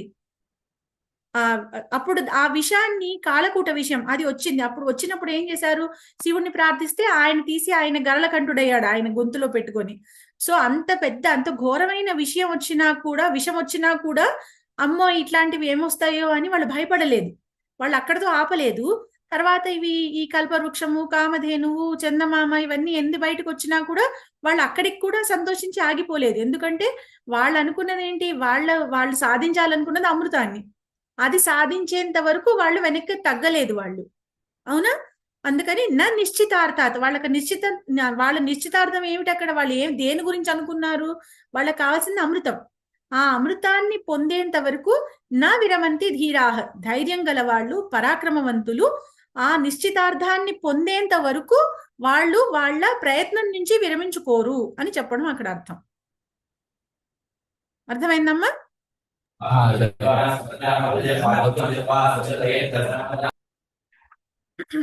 సో అది మరి హిందీ బుక్ లో అది ఉందిట, మరి నాకు ఎక్కడో మన పుస్తకంలో కూడా ఉందేమో అనుకున్నాను నేను, నాకు ఎక్కడ చూసానో గుర్తులేదు. సరే ఓకే. సో నెక్స్ట్ వాక్యాల్లో వచ్చేయండి, అభ్యాసంలో వాక్యాల్లో ఎక్కడో వచ్చింది, అది వచ్చిందా? అదే నేను ఎప్పుడు చూసానని అనుకుంటున్నాను ఇది. సరే ఎనివే ఇది ఆ శ్లోకం కూడా, ఆ శ్లోకం నుంచి నేను ఇప్పుడు చెప్పిన ఆ శ్లోక తాత్పర్యం చెప్పాను, ఆ శ్లోకం నుంచి తీసుకోబడినదేను ఈ వాక్యం కూడా. సరే ఇది పరిస్థితి. నెక్స్ట్ మనం ఎక్కడ చెప్పుకున్నాం, భాషాభ్యాసం చెప్పుకున్నాం. భాషాభ్యాసంలో పోయిన పాఠంలో కృదంత ప్రత్యయాల్లో మనం తవతు ప్రత్యయం చూసాము. అక్కడ మనకి లింగభేదం ఉంటుంది, ఎందుకంటే అది నామవాచకం అనుకున్నాము. ఇక్కడికి వచ్చేసరికి మనం త్వా ప్రత్యయం చెప్పుకుంటున్నాం. త్వా ప్రత్యయం క ప్లస్ త ప్లస్ వ ప్లస్ ఆ, త్వా ప్రత్యయం. త్వా ప్రత్యయము దానికి ఒకవేళ ధాతువుకి ఉపసర్గ లేకపోతే త్వా ప్రత్యయం వస్తుంది. అదే ధాతువుకి ఒకవేళ ఉపసర్గ ఉండినట్టయితే అక్కడ ల్యబంతం వస్తుంది. అర్థంలో ల్యబంతానికి త్వా ప్రత్యయానికి ఎటువంటి తేడా లేదు. అయితే ఒకటే ఏంటంటే ఇక్కడ ఉపసర్గ ఉంటుంది, అక్కడ ఉపసర్గ ఉండదు. అంటే ఉపసర్గ ఉన్న చోట ల్యబంధం ఉంటుంది, ఉపసర్గ లేని చోట త్వాంత ప్రత్యయం వస్తుంది. ఇప్పుడు త్వా ప్రత్యయం అసలు మనం ఎప్పుడు ప్రయోగిస్తాము అంటే మనకు 2-3 క్రియాపదాలు ఉన్నాయి. ఇప్పుడు నేనేం చెప్తున్నాను, నేను అన్నం తిన్నాను, నేను మంచినీళ్లు తాగాను, నేను చదువుకున్నాను. అంటే ముందు నేను అన్నం తిన్నాను, తర్వాత నేను మంచినీళ్ళు తాగాను, తర్వాత నేను చదువుకున్నాను. ఇప్పుడు నేను ఒక వాక్యంగా చెప్పాలంటే నేను ఏం చేస్తాను, నేను అన్నం తిని మంచినీళ్ళు తాగి చదువుకున్నాను. అన్నం తిని అని ఒక అసమాపక క్రియని వాడుతున్నాను. తిన్నాను అని ఫుల్ స్టాప్ పెట్టట్లేదు నేను అక్కడ. తిని కామా మంచినీళ్లు తాగి కామా అప్పుడు నేను చదువుకున్నాను అని చెప్తున్నాను నేను. ఇలా చెప్తున్నప్పుడు ఈ ముందర క్రియాపదాలు వేటికైతే తిని, త్రాగి, చదివి ఈ విధంగా నేను అసమాపక క్రియలను వాడుతున్నానో వాటికే త్వాంత ప్రత్యయాల్ని ఉపయోగిస్తాం. అంటే ఇప్పుడు ఉదాహరణకి అబ్బాయి బాలకుడు ఆడుకొని తర్వాత చదువుకుంటున్నాడు. బాలకః క్రీడిత్వా పఠతి. ముందర చేస్తున్న పనికి త్వా ప్రత్యయం వస్తుంది, తర్వాత చేసే పనికి లకార రూపం వస్తుంది. అర్థమైందా ఇక్కడికి? ఇందులో ఏమైనా డౌట్ ఉందా? మల్టిపుల్ క్రియాపదాలు ఉన్నప్పుడు మీకు రకరకాల పనులు చేస్తున్నప్పుడు ముందర చేసే పనులన్నిటికీ కూడా అసమాపక క్రియలను పెడతాం ఒకే వాక్యంగా రాయాలి అంటే. అది తిని, ఇది చూసి, ఇది తాగి, ఇది చేసి అని ఈ విధంగా రకరకాల క్రియాపదాలను చెప్పి చివరిలో చెప్పే క్రియాపదం ఏదైతే ఉందో దానికి మాత్రమే మనం పూర్తి క్రియాపద రూపాన్ని తెలుగులో అయినా మనం అలాగే ప్రయోగిస్తాం. అలాగ పూర్తి క్రియాపదాన్ని ప్రయోగించేటప్పుడు మాత్రము లంగ్లకార రూపం కానీ లకార రూపం కానీ మన ముందర నేర్చుకున్న తవతు ప్రత్యయాన్ని కూడా అనొచ్చు. ఇప్పుడు ఉదాహరణకి బాలకః క్రీడిత్వా పఠితవాన్ అని కూడా అనొచ్చు. క్రీడిత్వా పఠితవాన్ అంటే చదివి క్రీడిత్వా ఆడుకొని చదివాడు అని చెప్తున్నాను నేను. ముందర ఆడుకున్నాడు, తర్వాత చదివాడు, ఆడుకుని చదివాడు. ఇలా చెప్పేటప్పుడు ముందర క్రియాపదానికి త్వా ప్రత్యయం వాడాలి. తర్వాత చెప్పే క్రియాపదానికి, ఆఖరులో చెప్పే క్రియాపదానికి మనము ఆ క్రియాపదాన్ని పూర్తిగా లకార రూపం గాని కృదంత ప్రత్యయంలో తవతు ప్రత్యయంలో గాని వాడాలి, ఉపయోగించాలి. ఇప్పుడు 5-6 క్రియలు ఉన్నాయి. నేను తాగి, చూసి, తిని, పరిగెత్తి, చివర్లో చదివాను. ఈ ముందర అన్నిటికీ కూడా త్వా ప్రత్యయం, ఎన్నుంటే అన్నిటికీ త్వా ప్రత్యయాలు, చివరి దానికి మాత్రము లకార రూపం, లకారం గాని ఈ తవతు ప్రత్యయ రూపం గాని వాడతాం. పటామి అని ఉండాలండి. పటామి ఉండాలి. పటమి అని వచ్చింది ఇందులో. ఎక్కడండి ఫస్ట్ సెంటెన్స్? నేను ఇంకా వెళ్ళలేదు, చూడలేదు నేను. మేడం అహం క్రీడిత్వా పటామి అని ఉండాలి కదండి అది. అవునండి, నేను ఇంకా వాక్యం చదవలేదు, చదివినప్పుడు చెప్తా అనుకున్నాను. ఆ పటామి అవుతుంది అది. అవును, పటామి అని రాశారు. చెప్పండి విజయ కుమారి గారు. ఇక్కడ త్వా కానీ లెప్ కానీ రెండు ఒకటే అర్థాన్ని ఇస్తాయి అన్నారు. ఉపసర్గలు చేర్చినప్పుడు కొన్ని మీనింగ్ కూడా మారిపోతున్నాయి కదా మేడం? అవును, అంటే నేను అన్నది ఏంటంటే అసమాపక క్రియ అని చెప్పడంలో, అసమాపక క్రియలకి లబంధ ప్రత్యయము అని చెప్పడంలో అర్థం మారదని చెప్పాను. ఇప్పుడు ఈ ప్రతి ప్రహరతి డిఫరెంట్ మీనింగ్ వచ్చేస్తుంది కదా మేడం? వస్తుంది అంతే. అప్పుడు అక్కడ ఏంటంటే ఇక్కడ ఏంటి, హరతి అనే దానికి హృత్వా వస్తుంది, అక్కడ ప్రహృత్య అని వస్తుంది. ప్రహృత్య అప్పుడు మీనింగ్ మారుదా మేడం? మారుతుంది, ప్రహరతికి సరిపడా మీనింగ్ ఉంటుంది. అంటే నేను చెప్పేది ప్రయోగంలో, ఇప్పుడు ఇక్కడ అసమాపక క్రియకే ఇది ప్రయోగిస్తాము, అది అసమాపక క్రియకే ప్రయోగిస్తాము. దాని మీద కాదని కాదు. ప్రహరతి అంటే కొట్టడము, దానికి తగ్గట్టుగానే ప్రహృత్య అంటే కొట్టి అని వస్తుంది. అంటే ఇక్కడ హరతి అంటే దొంగలించడం అని కానీ, లేకపోతే తీసుకువెళ్ళడం అని కానీ అర్థం. ఇక్కడ తీసుకువెళ్ళి లేకపోతే దొంగలించి అని అర్థం. ఇక్కడ దానికి ఏ అర్థం అయితే ఉందో దాన్ని అసమాపక క్రియగా మనం నేర్చుకోవాలి. సో ఆ విధంగా త్వా ప్రత్యయము ఆ విధంగా ఉంటుంది. అంటే ఇప్పుడు 4-5 వాళ్ళు చూసి మనం వాక్యం. విజయ్ కుమార్ మహోదయ అడగండి. ఇక్కడ 4-5 పనులు చేసినప్పుడు వచ్చినప్పుడు అన్నిటికీ త్వా వస్తుందండి. అన్నిటికీ త్వా, ముందర అన్నిటికీ త్వా, చివరి ఒక్క దానికి మాత్రము క్రియాపదంగా వాడతాం. ఈ త్వా ప్రత్యయము అవ్యయం, దీనికి లింగభేదం ఉండదు. మనం అక్కడ బాలకః పఠితవాన్, బాలిక పఠితవతి, మిత్రం పఠితవత్ అన్నాం. ఇక్కడ అన్నిటికీ కూడా త్వానే. ఇక్కడ లింగ భేదం లేదు, పురుష భేదం లేదు, వచన భేదం లేదు, అన్నిటికీ త్వానే. అది అవ్యయం ఇది. అందుకని లింగ వచన విభక్తి భేదములు లేనిది అవ్యయము. అందుకని చెప్పి ఇక్కడ మనకి ఎవరైనా అహం పఠిత్వా లిఖామి, త్వం పఠిత్వా లిఖ, ఈ విధంగా ఎవరికన్నా ఏ పురుషలో అయినా ఏ వచనంలో అయినా త్వాని నేను వాడచ్చు. అది ఒక్కసారి కింద విశేషము అని అన్నది చూసేసి అప్పుడు మనం యాక్చువల్ వాక్యాల్లోకి వెళ్దాం. ఒకే కర్త 2 క్రియలు చేసే సందర్భంలో మొదటి క్రియను సూచించేది 160 పేజ్ నా పుస్తకంలో లెసన్ మొదలయ్యాక 2వ పేజీలో విశేషము అనుంది వాక్యాల కింద. అక్కడ ఒకే కర్త 2 క్రియలు చేసే సందర్భంలో మొదటి క్రియను సూచించే ధాతువుకు త్వా ప్రత్యయం వస్తుంది.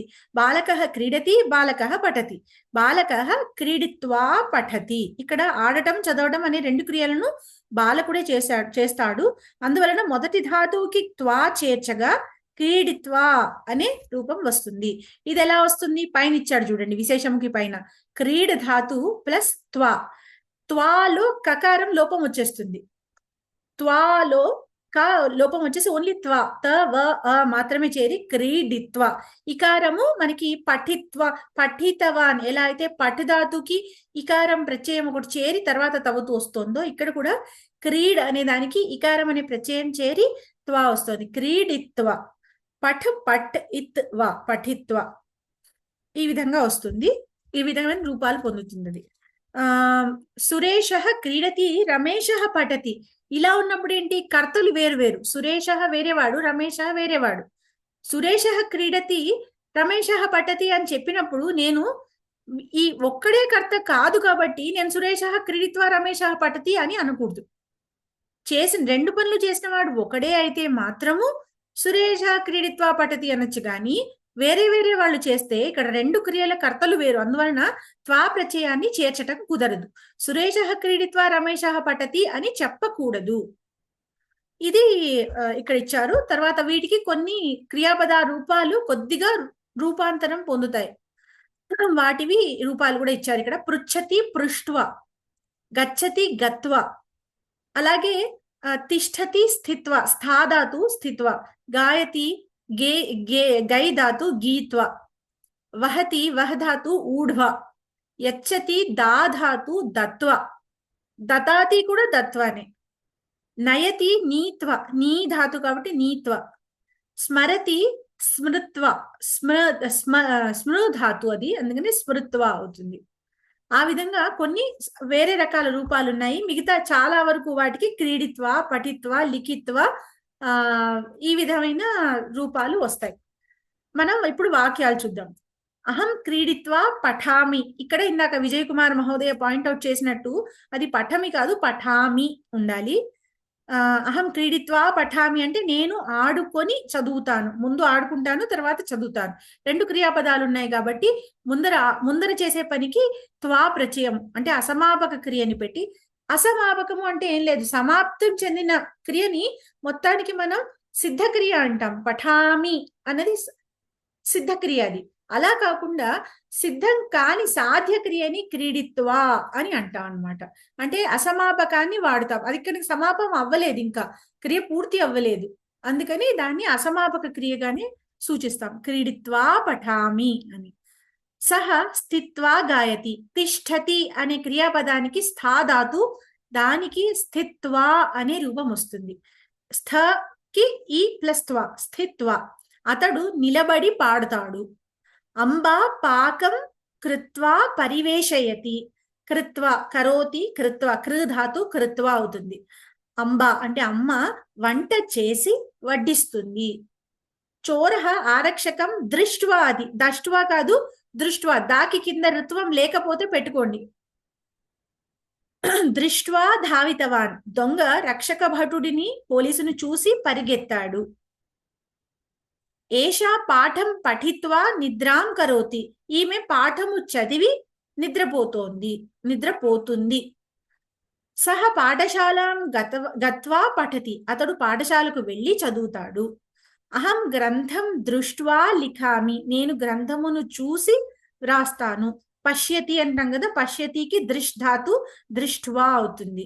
గచ్చతి గమ్ ధాతు గత్వా అవుతుంది. అహం క్షీరం పీత్వా నిద్రాం కరోమి. నేను పాలను త్రాగి నిద్రపోతాను. పిబతి ఉంది కదా, అది పాధాతు, పాధాతుకి పీత్వా అవుతుంది.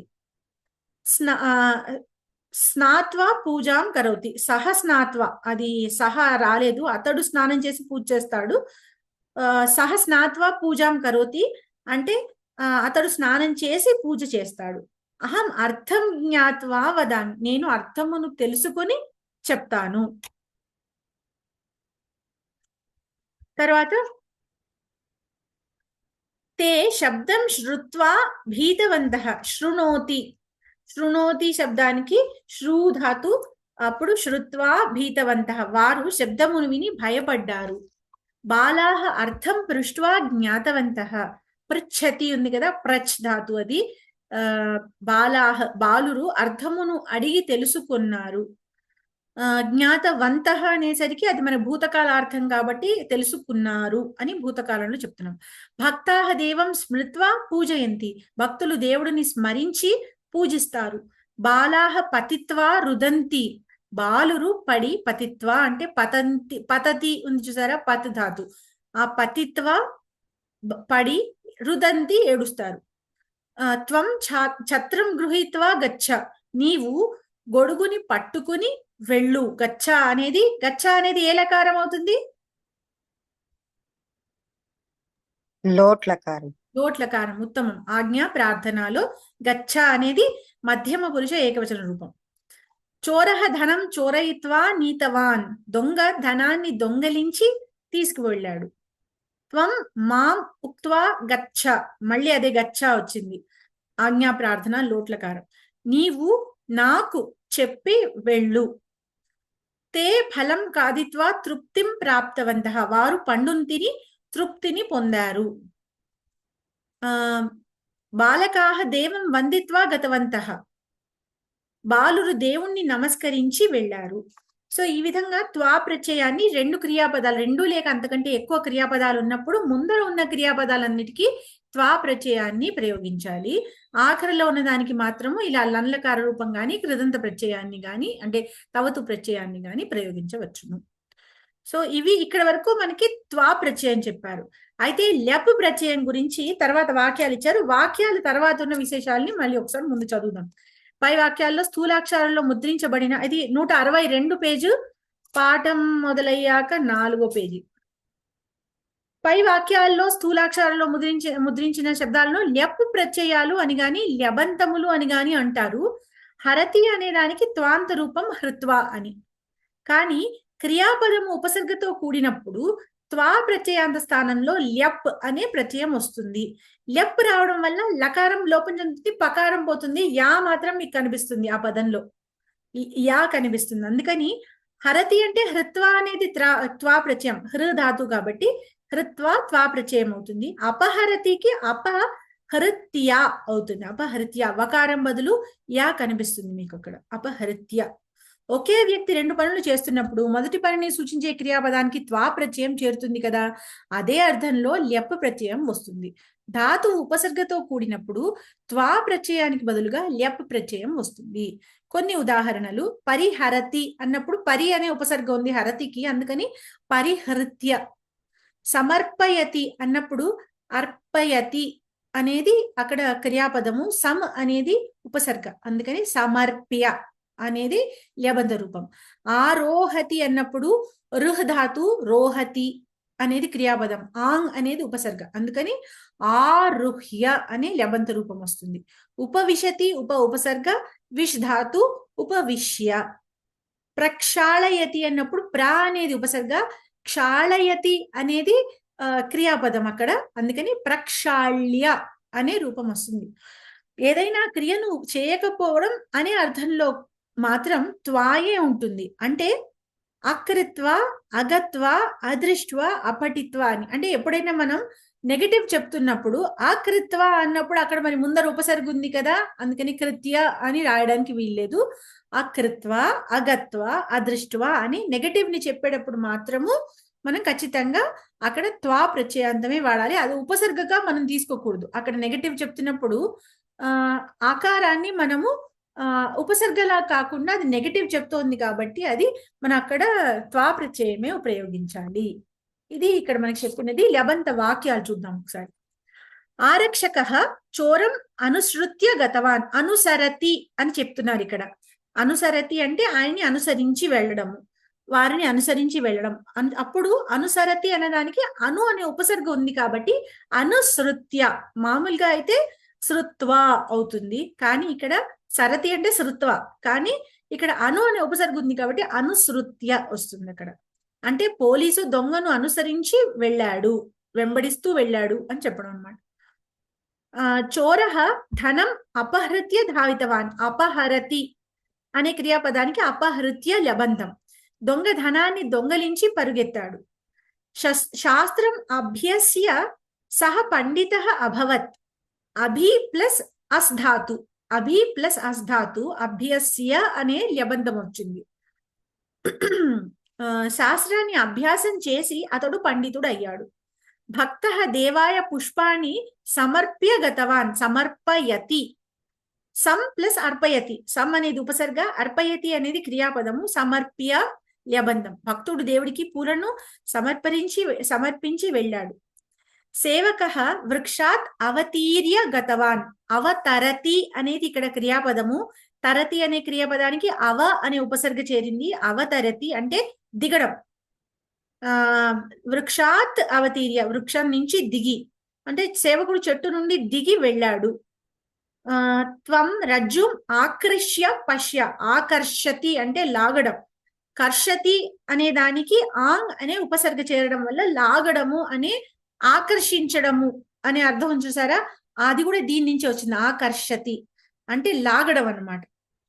నీవు త్రాడును లాగి చూడు. త్వం దీపం నిర్వాప్య శయనం కురు. నిర్వాపయతి. నిర్ ప్లస్ వాపయతి. వాపయతి అనేది క్రియాపదము, నిర్ అనేది ఉపసర్గ. నిర్వాపయతి ఉన్నప్పుడు నిర్వాప్య అనే ల్యబంధం వచ్చింది. నీవు దీపాన్ని ఆర్పి పడుకో. అహం సన్మార్గం ఆశ్రిత్య గచ్చామి. ఆశ్రయతి. ఆ అనే ఉపసర్గ, శ్రయతి అనేది అక్కడ క్రియాపదం. ఆశ్రయతి. అహం సన్మార్గం ఆశ్రిత్య గచ్చామి. నేను సన్మార్గాన్ని ఆశ్రయించి వెళ్తున్నాను. సహ యంత్రం ఉత్పాద్య విక్రయణం కరోతి. ఉత్పాదయతి అన్నదానికి ఉత్ ప్లస్ పాదయతి. ఉత్పాదయతి అది తయారు చేయడం అన్నమాట, ఉత్పత్తి చేయడం. అతడు యంత్రాన్ని ఉత్పత్తి చేసి అమ్ముతున్నాడు. బాలక ఉత్థాయ వదతి. ఉత్తిష్టతి. ఉత్తిష్టతి అనే దానికి ఉత్ ప్లస్ తిష్టతి. ఉత్తిష్టతి అది కాస్త ఉత్థాయ అవుతుంది ఇక్కడ. బాలక ఉత్థాయ వదతి. బాలుడు లేచి చెప్తున్నాడు. సహ ఇక్కడ స్థాధాతు, అందుకని ఉత్థాయ అవుతుంది. సహ ఉపవిశ్య పఠతి. సహ ఉపవిశ్య పఠతి అంటే ఉపావిశతి. ఉపావిశతికి ఉప్ ప్లస్ ఉపావిశతి. ఉప్ ప్లస్ విశతి. ఓకే, ఉపవిశతి. ఉపావిశతి కాదు, ఉపవిశతి. ఉపవిశతికి ఉప్ ప్లస్ విశతి. ఉపవిశ్య అనేది ల్యబంధం వస్తుంది.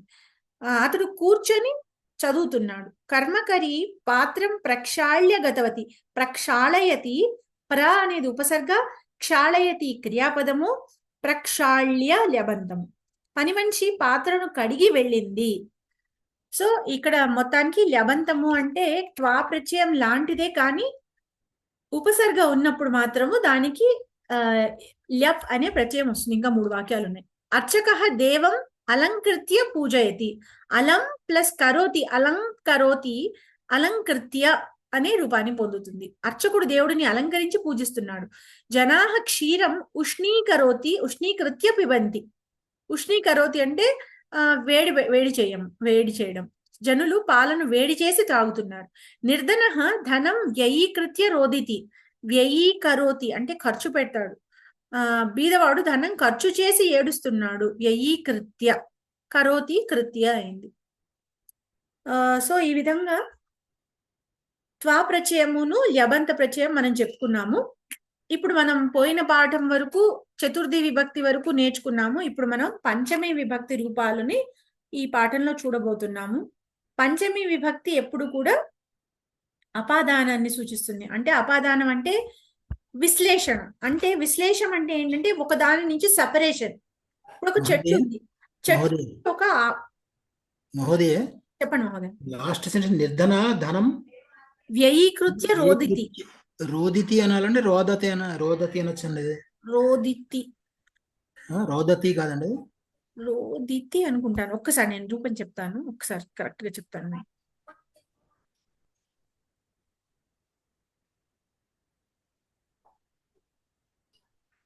రుద్దు ధాతు ఇది.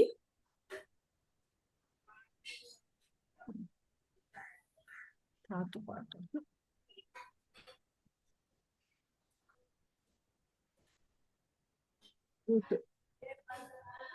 రుద్దు ధాతు. రోదితియే కరెక్ట్ అండి. రోదితి అన్నాడు. రోదితియే కరెక్ట్. ఓకే. ఓకే, ఇప్పుడు రుదతి మేడం. రుదతి రుదతి రుదతి కూడా ఎక్కడో తప్పు. రుదతి లేదేమో. రుదంతి అని వచ్చిందండి. ఆ రుదంతి వస్తుంది. రోదితి రుదంతి బహువచనం. రోదితి అనేది ఏకవచనము, దానికి బహువచనం రుదంతి.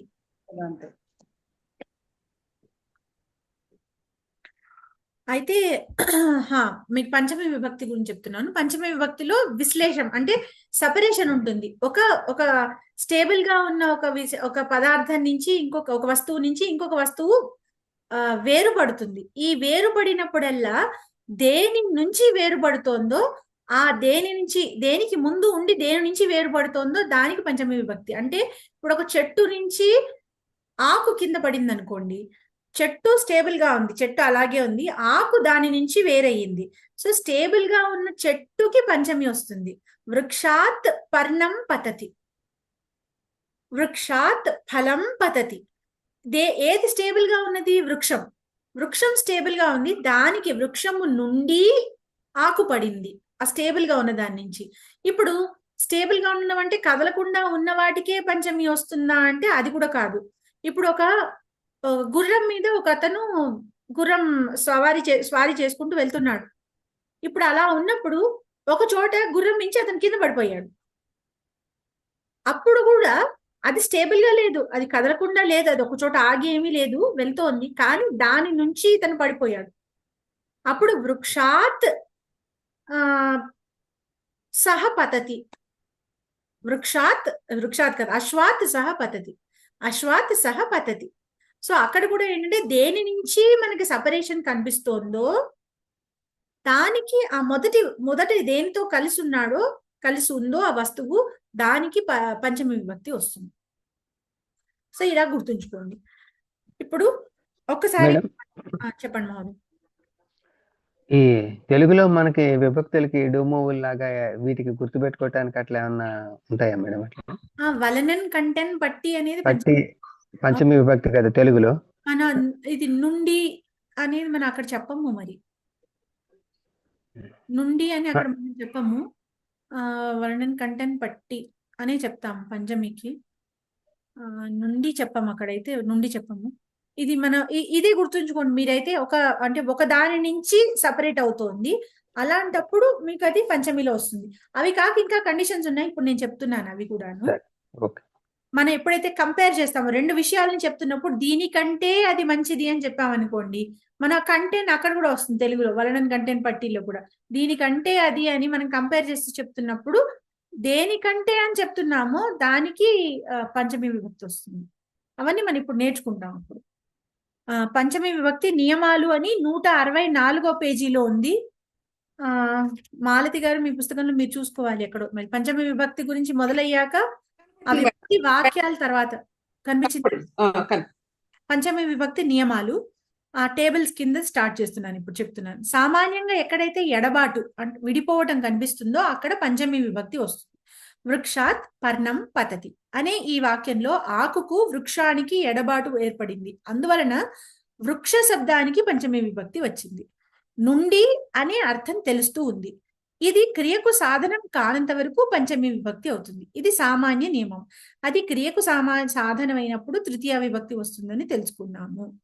భయపడటం అనే అర్థం ఇచ్చే క్రియాపదం ఉన్నప్పుడు దేని వలననైతే భయం ఏర్పడుతోందో ఆ శబ్దానికి పంచమి విభక్తి వస్తుంది. అది వలన అని మనం తెలుగులో చెప్పుకునే విభక్తి ప్రత్యయానికి ఇక్కడ మనం అర్థం చెప్పుకోవచ్చు. అంటే దీని వలన హరిణః వ్యాఘ్రాత్ బిభేతి. బిభేతి అంటే భయపడడం. హరిణః అంటే జింక పులి నుండి భయపడుతోంది, పులి వలన భయపడుతోంది, పులి వలన భయపడుతోంది అన్నప్పుడు దేని వలన భయపడుతోందో ఆ పదానికి పంచమి విభక్తి వస్తుంది. పులి వలన భయపడుతోంది కాబట్టి పులికి వ్యాఘ్ర అనే దానికి వ్యాఘ్రాత్ అని పంచమి విభక్తి రూపం వస్తుంది. ఎవరి వలన అంటే పులి వలన, అందుకని వ్యాఘ్రాత్ అని పెట్టారు. ఇది రెండో కండిషన్. ఇప్పుడు మూడో కండిషన్ చూస్తే, ఒక వస్తువు మరొక వస్తువు నుండి దూరం అయినప్పుడు దూరం అవడానికి పూర్వం ఆ వస్తువుకు ఆశ్రయమైన శబ్దానికి పంచమి. ఓకే, ఇది మొదట మనం చెప్పుకున్నది. వృక్షాత్ పర్ణం పతతి, చెట్టు నుండి ఆకు పడుతుంది. చెట్టుకు ఆకుకు మధ్య దూరమైన క్రియకు పూర్వపు ఆశ్రయాన్ని తెలిపే వృక్ష శబ్దానికి పంచమి విభక్తి వస్తుంది. ఇది ఇందాక మనం చెప్పుకున్న కండిషనే. తర్వాత ముందర, తర్వాత మొదలైన శబ్దాలను ప్రయోగించేటప్పుడు దేనికంటే ముందర లేదా దేనికంటే తరువాత అని చెప్పబడే శబ్దాలకు పంచమి విభక్తి వస్తుంది. అంటే ఒక విధంగా మనం దీనికంటే ముందర దీనికంటే తర్వాత అంటే అది మనం అక్కడ కంపేర్ చేస్తున్నాం రెండింటిని. మనం దీనికంటే అది ముందరది, దీనికంటే తర్వాతది అని చెప్తున్నాం కాబట్టి ఈ కంపారిజన్ లో కూడా ఎప్పుడు పంచమి విభక్తి వస్తుంది. ఇప్పుడు భరతుడు లక్ష్మణుడి కంటే ముందువాడు అన్నాం. ఎవరి కంటే ముందువాడు? లక్ష్మణుడి కంటే ముందువాడు. ఎవరికంటే అని చెప్తున్నామో అతనికి మనం పంచమి విభక్తి పెడతాం. అంటే ఎందుకంటే లక్ష్మణాత్ అని వస్తుంది. లక్ష్మణాత్ భరత లక్ష్మణాత్ పూర్వ అని రాయాలి. అలాగే శ్రేష్ఠ మొదలైన గుణవాచక శబ్దాలను ఉపయోగించినప్పుడు దేనికంటే శ్రేష్టమో ఆ శబ్దానికి పంచమి విభక్తి వస్తుంది. కాళిదాస భవభూతే శ్రేష్ఠ అంటే కాళిదాసు భవభూతి కంటే శ్రేష్ఠుడు. ఎవరికంటే శ్రేష్ఠుడు అని చెప్తున్నాము? భవభూతి కంటే శ్రేష్ఠుడు. అందుకని భవభూతి అనే శబ్దానికి పంచమి విభక్తి వస్తుంది. వచ్చి భవభూతి అనే శబ్దానికి పంచమి భవభూతే అవుతుంది. భవభూతే శ్రేష్ఠ అవుతుంది ఇక్కడ. ఇవి మనం ఒకసారి ఈ రూపాలు కూడా చూసి ఆ తర్వాత అంటే టేబుల్ కూడా చూసి ఒకసారి తర్వాత వాక్యంలోకి వెళ్దాం.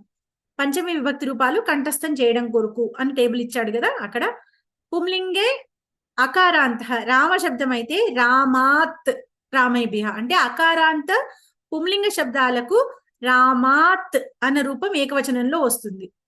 అలాగే అకారాంత నపుంసకలింగంలో ఇందాక మనం చెప్పుకున్నాం కదా, అకారాంత నపుంసకలింగాలు కూడా తృతీయ విభక్తి నుంచి అకారాంత పుంలింగ శబ్దాల్లాగే ఉంటాయి వాటి రూపాలు. అందుకని వనం శబ్దము వనాత్ అవుతుంది, జ్ఞానం శబ్దం జ్ఞానాత్ అవుతుంది. ఆ విధంగా రామాత్ ఏ విధంగా అయితే ఏకవచన రూపం అయిందో వనాత్ అనేది నపుంసకలింగంలో ఏకవచన రూపం అవుతుంది అకారాంత నపుంసకలింగంలో. తర్వాత ఇకారాంతం నుంచి చూస్తే హరేహే అయింది. మనం ఇది వరకు మనం విభక్తులు చూసినప్పుడు చెప్పుకున్నాం, ఇకారాంత శబ్దాలకి ఎప్పుడు కూడా ఏ కానీ యా కానీ వస్తుంది అని. అందుకని ఇకారాంత శబ్దం కాబట్టి హరేహే అని వస్తుంది పంచమి, హరేహే. మరి ఉకారాంత శబ్దము గురు శబ్దం అయితే గురోహ్ అవుతుంది. భాను శబ్దం ఇక్కడ ఇచ్చారు భానోహ్, ఓ కానీ వ కానీ రావాలి ఉకారాంత శబ్దాలకి, ఇక్కడ భానోహ్ అవుతుంది. అలాగే రుకారాంత శబ్దానికి పితుహు, పితృ శబ్దం అది, పితృ శబ్దానికి పితుహు అవుతుంది. సో అకారాంతం అయితే రామాత్, ఇకారాంతం అయితే హరేహ్, ఉకారాంతం భానోహ్, రుకారాంతం పితుహు. ఈ విధమైనవి ఏకవచనంలో. అలాగే వాటి బహువచనాలు చూస్తే అన్నిటికీ భ్యః అనేది కామన్. అకారాంతానికి మాత్రమే ఏత్వం వచ్చి భ్యః వస్తుంది. రామ శబ్దానికి రామే భ్యః, వన శబ్దానికి వనే భ్యః. ఎందుకంటే మళ్ళీ అది నపుంసకలింగం అకారాంతము వీటి రూపాల్లాగా ఉంటాయి కాబట్టి. మిగతా అన్నిటికీ కూడా ప్రాతిపదిక పక్కన భ్యః, హరిభ్యః, భానుభ్యః, పితృభ్యః, గురుభ్యః.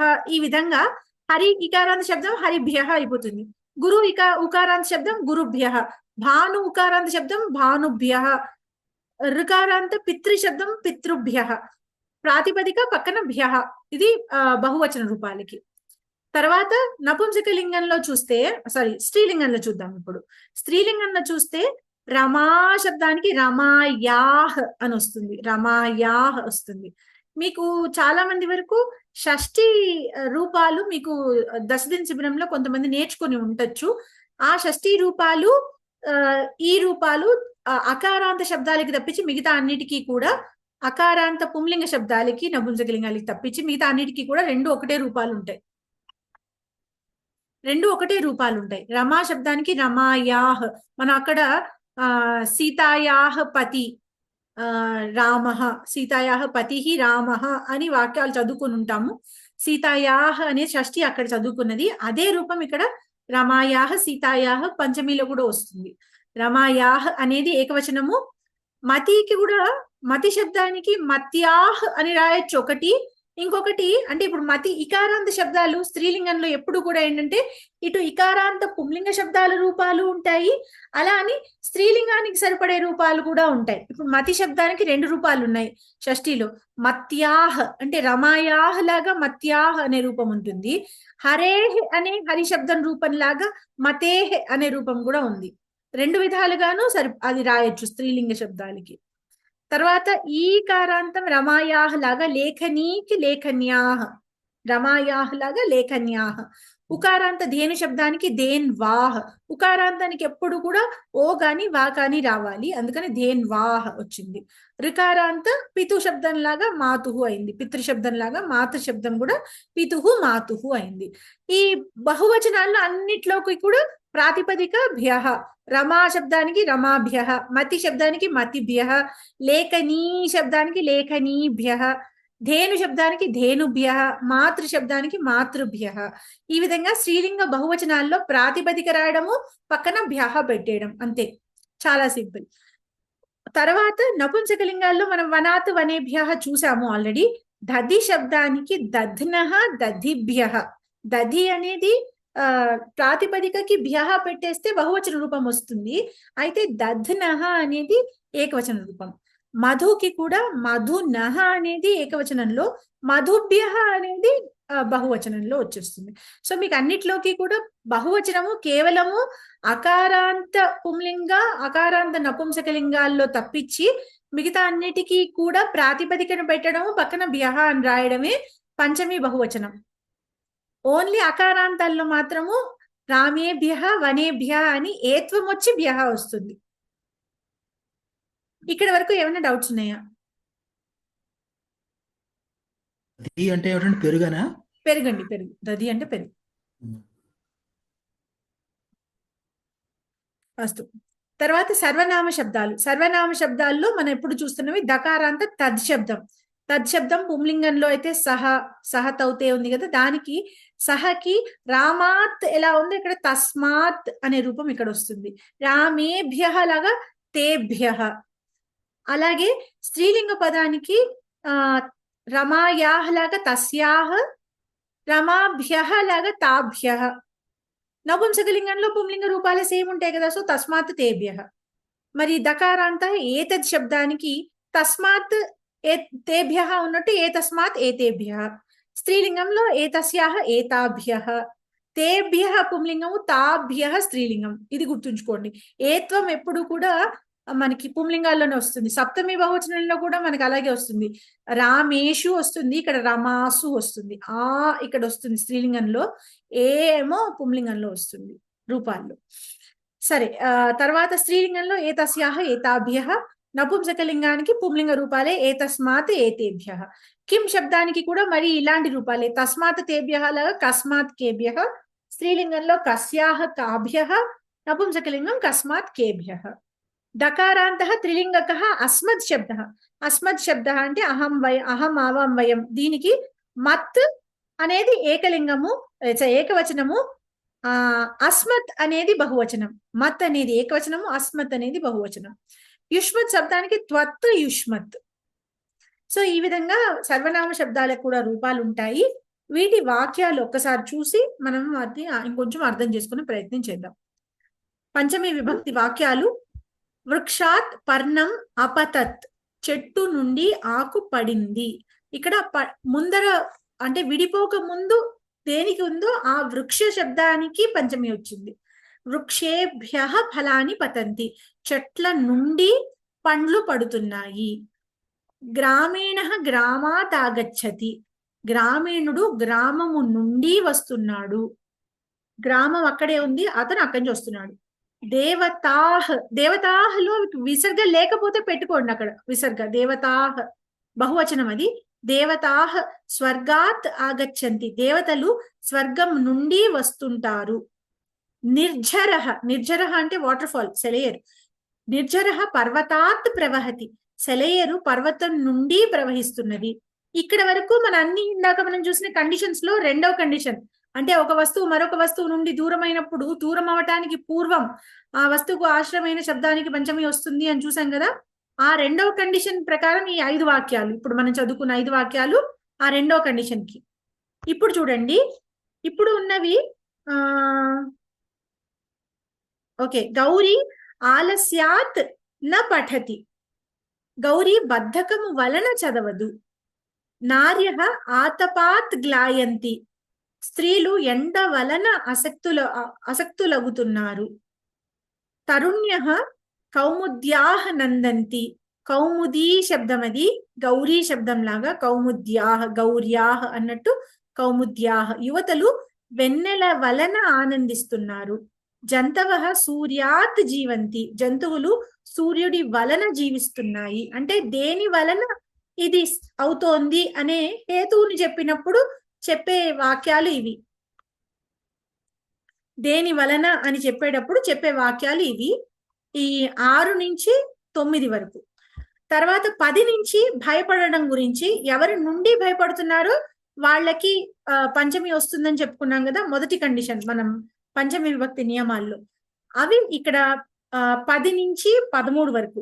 హరిణః వ్యాఘ్రాత్ త్రస్యతి, అంటే జింక పులి వలన భయపడుతోంది. త్రస్యతి అంటే భయపడుతున్నది.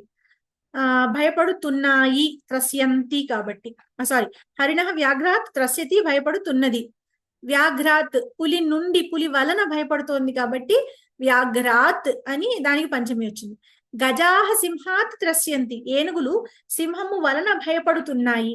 సింహము వలన భయపడుతున్నాయి కాబట్టి సింహాత్ అని పంచమి వచ్చింది.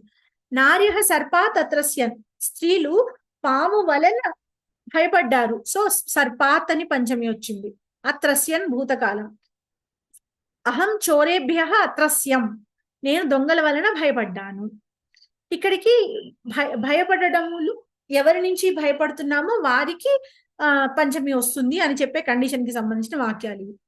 ఇక్కడి నుంచి కంపారిజన్ లో 3వ కండిషన్, దేనికంటే ముందు దేనికంటే తర్వాత అని చెప్పేటప్పుడు భరతః లక్ష్మణాత్ పూర్వః, భరతుడు లక్ష్మణుని కంటే ముందువాడు, ముందు జన్మించిన వాడు అని. ఎవరి కంటే ముందు అని పోలుస్తున్నామో వారికి పంచమి, అందుకని లక్ష్మణాత్ అని చెప్పాము కాబట్టి అక్కడ పంచమి. లక్ష్మణః శత్రుఘ్నాత్ పూర్వః, లక్ష్మణుడు శత్రుఘ్నుని కంటే ముందు జన్మించిన వాడు.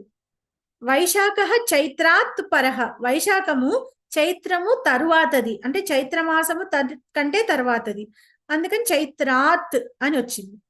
భీమః, భమిహి అయితే భీమః అని కరెక్ట్ చేసుకోండి, నా పుస్తకంలో భమిహి అని పడింది. భీమః యుధిష్ఠిరాత్ పరః, 17వ వాక్యం. భీమః యుధిష్ఠిరాత్ పరః, భీముడు యుధిష్ఠిరుని కంటే తర్వాతి వాడు.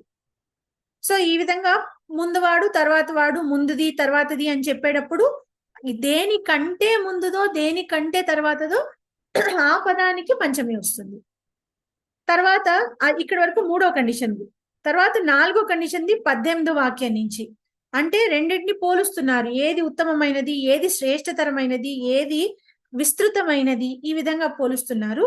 వాటికి దేనికంటే శ్రేష్టమైనది, దేనికంటే ఉత్తమమైనది అని చెప్తున్నామో, ఆ దేనికంటే అని చెప్తున్నామో దానికి పంచమి వస్తుంది. ఆమ్రఫలం దాడిమాత్ శ్రేష్టం, దాడిమహ అంటే దానిమ్మ పండు, దాడిమాత్. ఆమ్రఫలం మామిడి పండు దానిమ్మ కంటే శ్రేష్టము, అందుకని దానిమ్మకు అంటే దాడిమ అన్నదానికి దాడిమాత్ అనే పంచమి వచ్చింది. మహాభారతం రామాయణాత్ విస్తృతం, మహాభారతం రామాయణం కంటే విస్తృతమైనది. మహాభారతం అనేది నపుంసకలింగం కాబట్టి విస్తృతం అని నపుంసకలింగం వచ్చింది. ఆమ్రఫలం అనేది నపుంసకలింగం కాబట్టి శ్రేష్టం అని నపుంసకలింగం. పైన చూస్తే భీమః యుధిష్ఠిరాత్ పరః, భీమః పుంలింగం కాబట్టి పరః పుంలింగం. భరతః లక్ష్మణాత్ పూర్వః, భరతః పుంలింగము, అందుకని పూర్వః అని అది విశేషణంగా వాడుతున్నాం కాబట్టి పూర్వః అనే దానికి పుంలింగ రూపం పెట్టాము అక్కడ.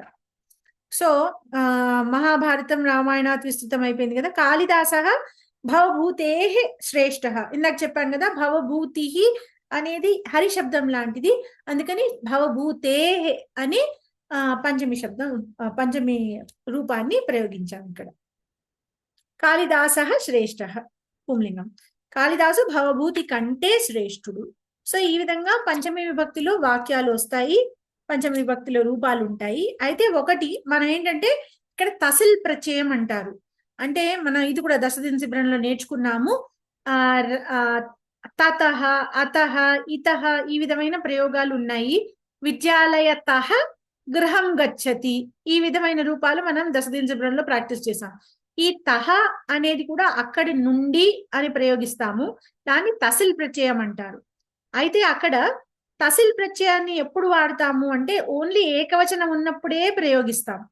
ఇప్పుడు రామాత్ అన్నదానికి నేను రామతః అని ప్రయోగించవచ్చు. హరేహే అనే పంచమి చెప్పేటప్పుడు హరితః అని కూడా అనొచ్చు. నద్యాహ్ అని ప్రయోగించేటప్పుడు నదీతః అనొచ్చు. అయితే నేను బహువచనం ప్రయోగించేటప్పుడు మాత్రం రామేభ్యః అన్నప్పుడు నేను రామతః అని అనడానికి వీల్లేదు. బహువచనంలో ఇది కుదరదు, ఎందుకంటే రామతః అంటే ఏకవచనమే, బహువచనానికి దాన్ని ప్రయోగించలేము, కేవలం ఏకవచనంలోనే ప్రయోగించవచ్చు. దానికి సంబంధించిన వాక్యాలు కొన్ని ఇచ్చారు మనకి. అది కూడా తహ అనేది కూడా తసిల్ ప్రత్యయం కూడా పంచమి అర్థంలోనే ప్రయోగిస్తాం. అయితే పంచమి ప్రత్యయం కానప్పటికీ అది తసిల్ ప్రత్యయము, అదే అర్థంలో ప్రయోగిస్తాం. ఈ శబ్దాలకు తహాను చేర్చడం వల్ల కూడా పంచమి విభక్తి అర్థాన్ని పొందవచ్చు. రామాత్ రామతః, హరేహ హరితః, రద్యాహ నదీతః, గురోహ గురుతః. రామాత్ రామతః అనే రెంటికి అర్థభేదము లేదు. ఎక్కువ అభ్యాసం కోసం కింది వాక్యాలను గమనించండి. వృక్షాత్ పర్ణం పతతి, వృక్షతః పర్ణం పతతి, రెండు ఒకటే అర్థం. బాలః పాఠశాలాయాః ఆగతవాన్, బాలః పాఠశాలాతః ఆగతవాన్. శాఖాయాః ఫలం పతితం, శాఖాతః ఫలం పతితం. భక్తేన దేవ్యాః వరః ప్రాప్తః, భక్తేన దేవీతః. దేవ్యాః అనేది పంచమి విభక్తి రూపము, దేవీతః అనేది తసిల్ ప్రత్యయ రూపం. సహ సరస్వత్యాః పుస్తకం స్వీకృతవాన్, సహ సరస్వతీతః పుస్తకం స్వీకృతవాన్. సో ఈ విధంగా సరస్వత్యాః అన్న, సరస్వతీతః అన్న, దేవ్యాః అన్న, దేవీతః అన్న, ఈ విధంగా ఒకటే అర్థము వస్తుంది. సో ఇప్పుడు మనం ఏం చేద్దాం, అభ్యాసాలు చేద్దామా, తర్వాత ఇవి ప్రహేళిక అవి చెప్పమంటారా?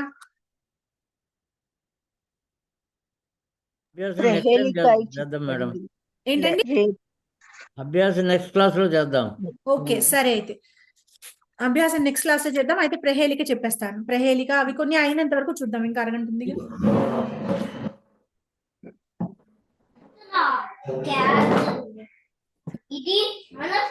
పంచమి విభక్తి వరకు కొన్ని పదాలకి విభక్తులు ప్రాక్టీస్ చేద్దామా?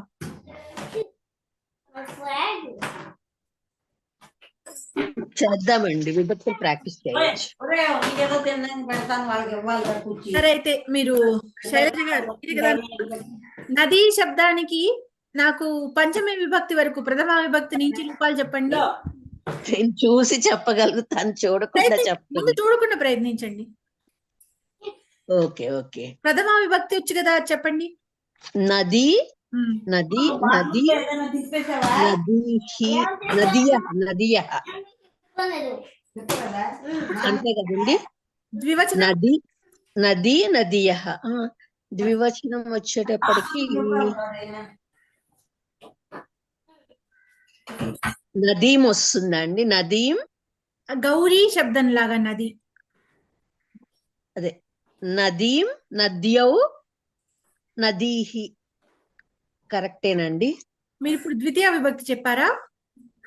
ద్వితీయ విభక్తి. ప్రథమ విభక్తి ఇంకొకసారి చెప్పండి. నది, నది, నది, నది, నదీయః. కాదు, మీకు ద్వివచనము ప్రథమ విభక్తి ద్వితీయ విభక్తి ఒకటే కదా. మరి ఓకే, అంటే నద్యౌ వస్తుంది. నద్యౌ వస్తుంది. నదీ, నద్యౌ, నద్యః. నదీ, నద్యౌ, నద్యః.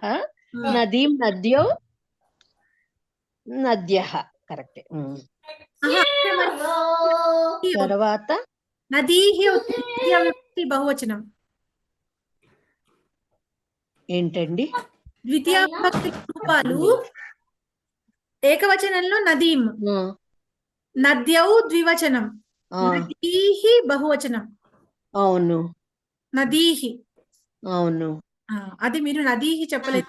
నది, నద్యౌ, నదీహి. నది, నద్యౌ, తర్వాత నదీహి. ఓకే. తృతీయ. తృతీయ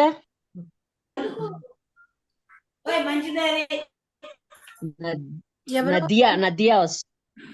నద్యా,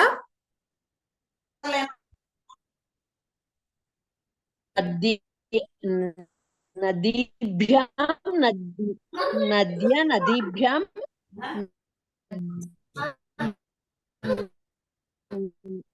నదీభి, అంతే. నదీభిః, నద్యా, నదీభిః, నదీభ్యాం, నదీభిః, నదీభిః, నదీభిః, చతుర్థి.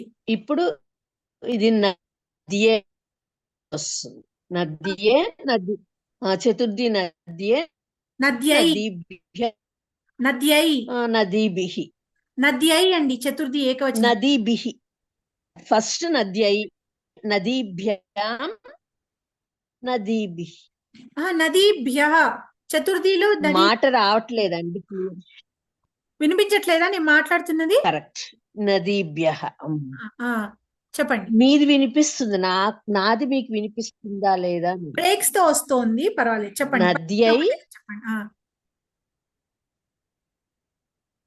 నద్యై నద్యై చతుర్థి అయిపోయింది, పంచమి చెప్పండి చాలు. నది పంచమి తా రావాలి కదా, నద్యాత్ వస్తుంది. యాహ్ రావాలి, యాహ్. రమయాహ్, మత్యాహ్, గౌర్యాహ్ అలాగా. నద్యా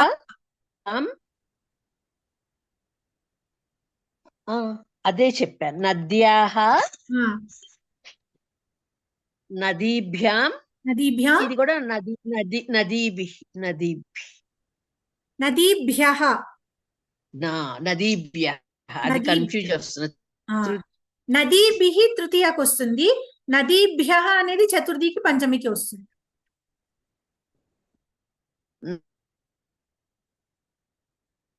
హరి ఓం, అర్థమైందా?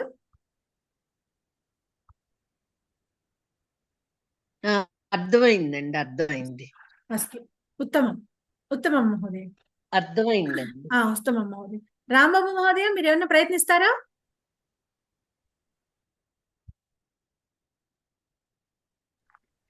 హరి ఓం.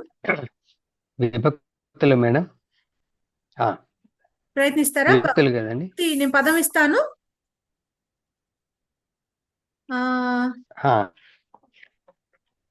శృతి, శృతి, శృతి అంటే వేదం. శృతి. నాదే నెట్ సరిగ్గా వస్తున్నట్లేదు, ఒక్క నిమిషం. వేరే నెట్, ఒక్క నిమిషం ఉండండి.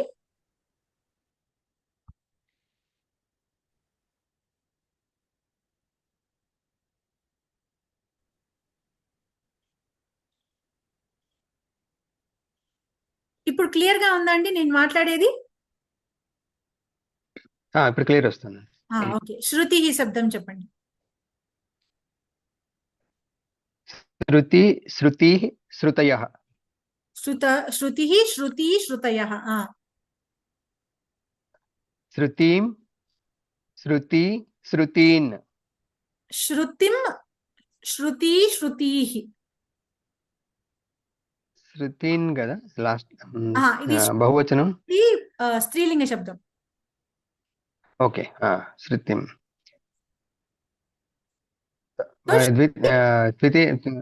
శృతిం, శృతి, శృతీః అవుతుంది. శృతిం, శృతి, శృతీన్. తృతీయ విభక్తి వచ్చి శృత్యా, శృత్యా ఉత్తమం. శృత్యభ్యం, శృతిభ్యాం, శృతిభ్యాం, శృతిభిః. శృతిభిః ఉత్తమం. శృతిభిః. చతుర్థి విభక్తి శృత్యై, శృత్యై, శృత్యై, శృతిభ్యాం, శృతిభ్యాం, శృతిభ్యః, శృతిభ్యః. ఉత్తమం. పంచమి. పంచమి శృతే, శృతేః, శృతేః, శృతిభ్యాం, శృతిభ్యాం, శృతిభ్యః. శృతిభ్యః. శృతేఃతో పాటు శృత్యాః కూడా ఉండొచ్చు. ఇది స్త్రీలింగ శబ్దం కాబట్టి రెండు రూపాలు ఉంటాయి. అంటే లాగా యాహ్ అని వస్తుంది, హరి శబ్దం లాగా శృతేః అని కూడా వస్తుంది. ఏకవచనంలో, ఏకవచనంలో రెండు రూపాలు ఉంటాయి. ఉత్తమం మహోదయ, బహు ఉత్తమం. విజయ్ కుమారి గారు ప్రయత్నిస్తారా? మేడం నన్నేనా? మీరే ప్రయత్నిస్తారు. చెప్తారా? అయితే పుంలింగ శబ్దం చెప్పండి, ముని శబ్దం చెప్పండి.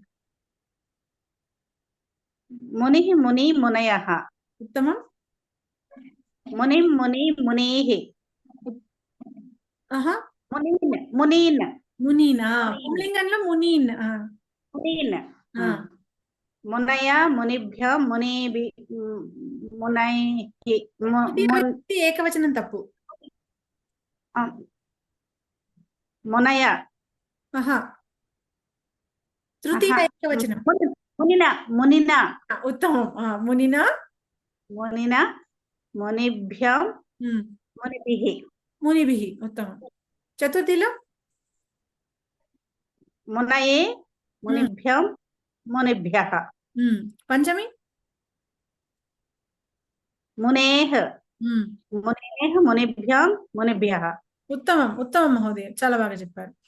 తులసిరామ్ మహోదయ ప్రయత్నిస్తారా ఇంకొకటి? చూసి చెప్పాలి. ప్రయత్నించండి, ముందు చూడకుండా ప్రయత్నించండి, లేకపోతే నేను అందిస్తానులేండి. Okay okay. శబ్దం చెప్పండి. సాధు. సాధు. ఉకారాంతః పుంలింగః సాధు శబ్దః. ముందు గురు గురు శబ్దలాగా. చూడకుండా ప్రయత్నించండి ముందు. సాధు సాధు సాధవః సాధవః సాధు సాధవః. ఉత్తమం. సాధవః. సాధుం సాధు సాధూన్. ఉత్తమం. తృతీయ సాధునా సాధుభ్యాం సాధుభిః. సాధవే సాధవే సాధుభ్యాం సాధుభ్యః.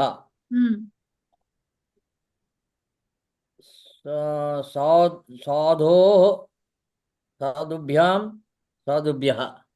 బాగుంది, కానీ చూడకుండా చెప్తే ఇంకా బాగుండేది. చూసి చెప్పాను. అదే అర్థమైంది, చూడకుండా చెప్తే ఇంకా బాగుండేది అంటున్నా. అందుకని కరెక్ట్ కరెక్ట్. ఇప్పుడు చూడకుండా ప్రయత్నిస్తారా? ఒకసారి చెప్పారు కదా చూసి. కొంచెం కష్టం, ప్రాక్టీస్ చేస్తాను. సరే సరే మహోదయ, ఓకే. నెక్స్ట్ ఇంకెవరు చెప్తారండి? పి విజయ్ కుమార్ మహోదయ ప్రయత్నిస్తారా?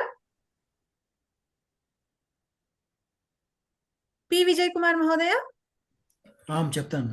చెప్తారా? వృక్ష శబ్దం చెప్పండి. వృక్ష అండి. వృక్ష అంతః పుంలింగః వృక్ష శబ్దః. వృక్షః వృక్ష వృక్ష. చూసి చెప్తున్నారా చూడకుండా చెప్తున్నారా? వృక్షో వృక్ష వృక్షాః. చూసి చెప్తున్నారా ఇంతకీ చూడకుండా చెప్తారా? ఒకసారి వీడియో ఆన్ చేయండి మహోదయ, మీకు కుదిరితే. పని చేయట్లేదండి వీడియో. పని చేయట్లేదా? సరే, ఇంతకీ మీరు చూసి చెప్తున్నారా చూడకుండా చెప్తున్నారా? చూడకుండా ట్రై చేస్తున్నాను. ఉత్తమం, చెప్పండి. వృక్షః వృక్షౌ వృక్షాః. వృక్షం వృక్షౌ వృక్షాన్. వృక్షాన్. ఉత్తమం. తర్వాత తృతీయ గుర్తులేదండి ఇంకా. మీనా కదా. వృక్షేణ వృక్షేణ వృక్షాభ్యాం వృక్షాభ్యాం వృక్షాభిః. కాదు కాదు, అకారాంతానికి మాత్రము రామైః వృక్షైః.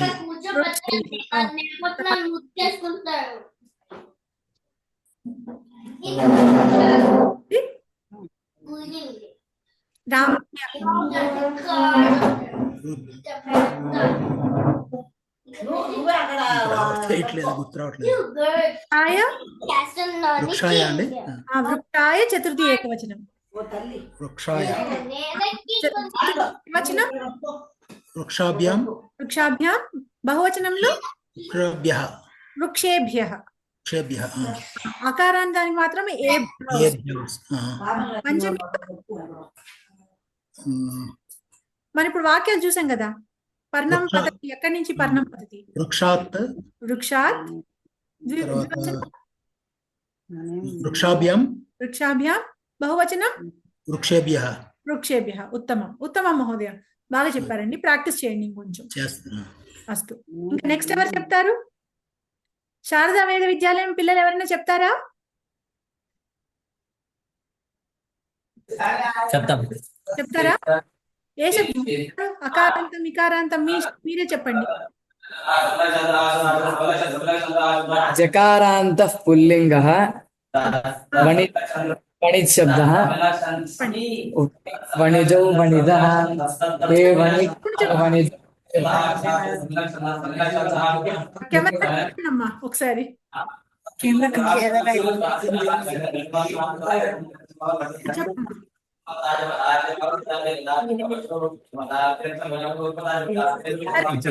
చెప్పండి.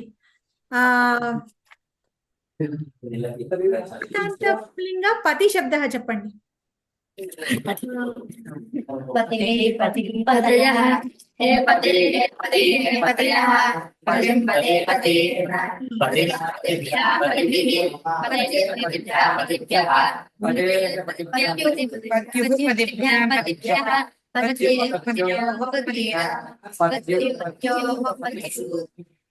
పత్యౌ పత్యోః పతిషు. ఉత్తమం ఉత్తమం. సప్తమి వరకు వచ్చేసింది మీకు.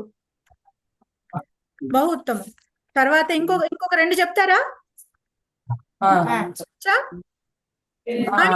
చెప్పండి. వాణీ శబ్దం. ఈకారాంత స్త్రీలింగ వాణీ శబ్ద.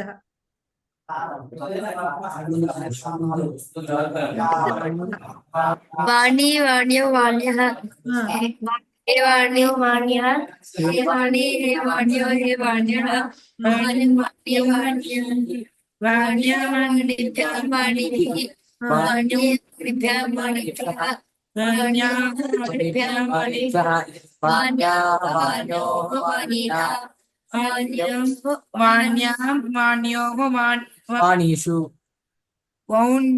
వౌనీషు. షష్ఠి చెప్పలేదు కదా?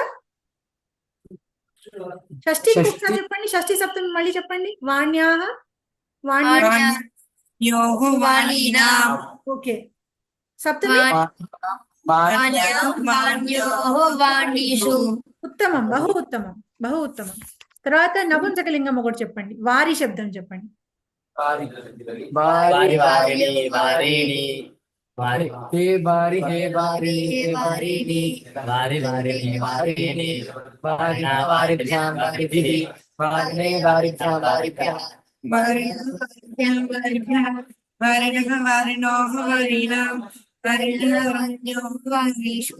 ఉత్తమం ఉత్తమం. బహు ఉత్తమం. చాలా బాగా చెప్పారమ్మా. అందరూ కూడా ఇలాగే చెప్పాలండి. నెక్స్ట్ క్లాస్ లో నేను అడిగినప్పుడు వీళ్ళు పిల్లలు ఎలా చెప్పారో అందరూ అలా చెప్పాలి. మేము మర్చిపోతున్నాం అండి. ప్రాక్టీస్ చేస్తున్నాం, మర్చిపోతున్నాం. కన్ఫ్యూజన్. మీ క్లాస్ విన్నప్పుడల్లా అన్ని వచ్చినట్టే ఉంటాయి. క్లాస్ అయిపోయిన తర్వాత మళ్ళీ వెతుక్కోవటంగా ఉందండి మాకు. లేదు లేదు లేదు, మీకు వచ్చు. ఊరికే ప్రాక్టీస్ చేస్తే బాగా గుర్తుంటాయి. బాగా చెప్తున్నారు. అందరూ బాగానే చెప్తున్నారు. ఎవరో ఒక్కరు ముందర రండి. వాళ్ళు చెప్పేసేయండి. క్లోజ్ చేసేద్దాం క్లాస్. ఇంకా ఎవరు చెప్తారు లాస్ట్? ఇంకొక్కరే.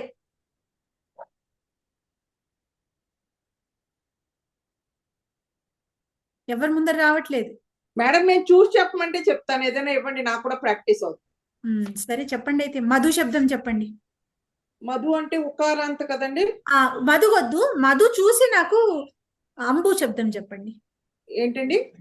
మధు శబ్దం చూసి ఉకారాంత నపుంసక లింగ మధు చూసి, మధు శబ్దం చూసి అలాగే ఉండే అంబు శబ్దం చెప్పండి. ఉండండి, పేజ్ తీసుకోవడానికి అయిపోతున్నారు. అంబు ఉకారాంత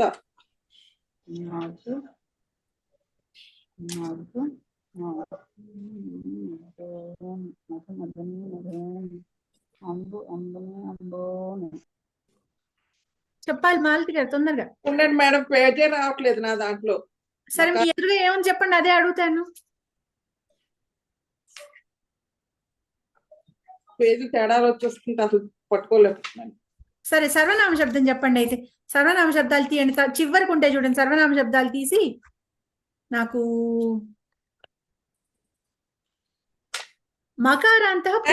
మేడం వచ్చింది, ఉకారాంత వచ్చింది. తర్వాత చెప్పండి. అయితే ఏది చెప్పమంటారు? అంబు. అంబు అంబు అంటే నీరు. అంటే ఉకారాంత ఇప్పుడు వధువు ఆ టైప్ లో ఉంటుంది కదండి. వధువు టైప్ లో. మధు. వధు అంటే మీరు ఇంకా స్త్రీలింగంలో ఉన్నారు. అకారాంత స్త్రీ ఉకారాంతలోకి వచ్చానండి. ఉకారాంత స్త్రీలింగంలో ఉన్నాను నేను. వధువులాగా శ్వశ్రూహు చెప్పండి. వధువులాగానే శ్వశ్రూహు చెప్పండి. చెప్పలేను మేడం, అది అస్సలు చెప్పలేను. అయ్యో, వధువు లాగానే చూసి చెప్పండి. వధువులాగా శ్వశ్రు. శ్వశు అండి. శ్వశ్రూహ్ అంటే అర్థం ఏంటండి? అత్తగారు. శ్వశ్రూహ్, శ్వశ్రూహ్, శ్రశ్వౌ, శ్రశ్వః. श्श्रूं श्श्वौ श्श्वुः श्रश्व श्रश्वुभ्यां శ్వశ్రూః శ్వశ్రు మీరు సరిగ్గా పలకాలి శ్వశ్రు श्श्रु श्श्व శ్వశ్రౌ శ్వశ్రౌ శ్వశ్రూః అది ద్వితీయ విభక్తిలో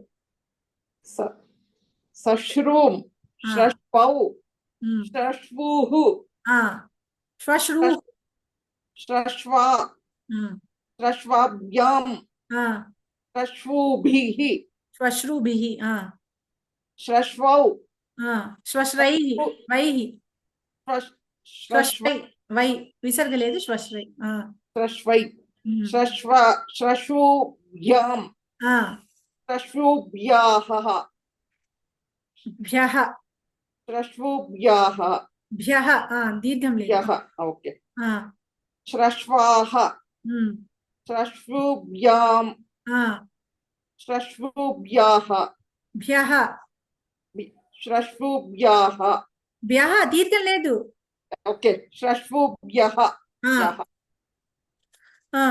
తర్వాత షష్ఠి श्श्वाः श्श्वौ श्श्वौः ఓహ్ श्श्वोः श्श्वूनां శ్వశ్రూణాం श्श्वां श्श्वौः శ్వశ్వోః श्श्वौः श्श्वूष్ శ్వశ్రూషు ఉత్తమం.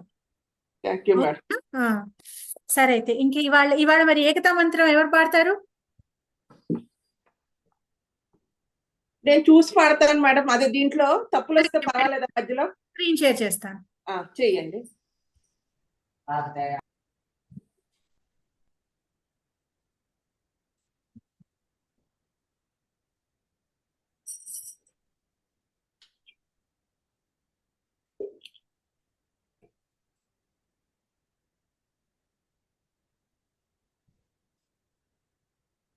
కనిపిస్తుందా? ఇంకా రాలేదండి నాకు. ఓకే, ఏకతా పోయింది మేడం. ఇప్పుడు వచ్చింది చూడండి. వచ్చింది.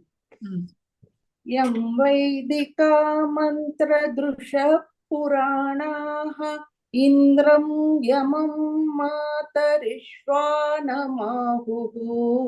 వేదాంతినో నిర్వచనీయమేకం యం బ్రహ్మ శబ్దేన వినిర్దిశంతి శైవాయమీశం శివ ఇత్యవోచన్ యం వైష్ణవా విష్ణురితి స్తృవంతి బుద్ధస్తతాత్న ఇతి బౌద్ధ జైనాః సత్శ్రీయకాలేతి చ శిక్కసంతః శాస్తేతి కేచిత్ ప్రకృతి కుమారః స్వామీతి మాతేతి పితేతి భక్త్యా యం ప్రార్థయంతే జగదీశితారం స ఏక ఏవ ప్రభురద్వితీయః. ఉత్తమం, ధన్యవాదాలు. ఓం సర్వే భవంతు సుఖినః, సర్వే సంతు నిరామయాః, సర్వే భద్రాణి పశ్యంతు, మా కశ్చిత్ దుఃఖభాగ్ భవేత్. ఓం శాంతి శాంతి శాంతిః. अस्तु, धन्यवादः. पुनः शुक्रवासरे मिलामः. धन्यवादः महोदय. ధన్యవాదాలు. धन्यवादः. धन्यवादः महोदय.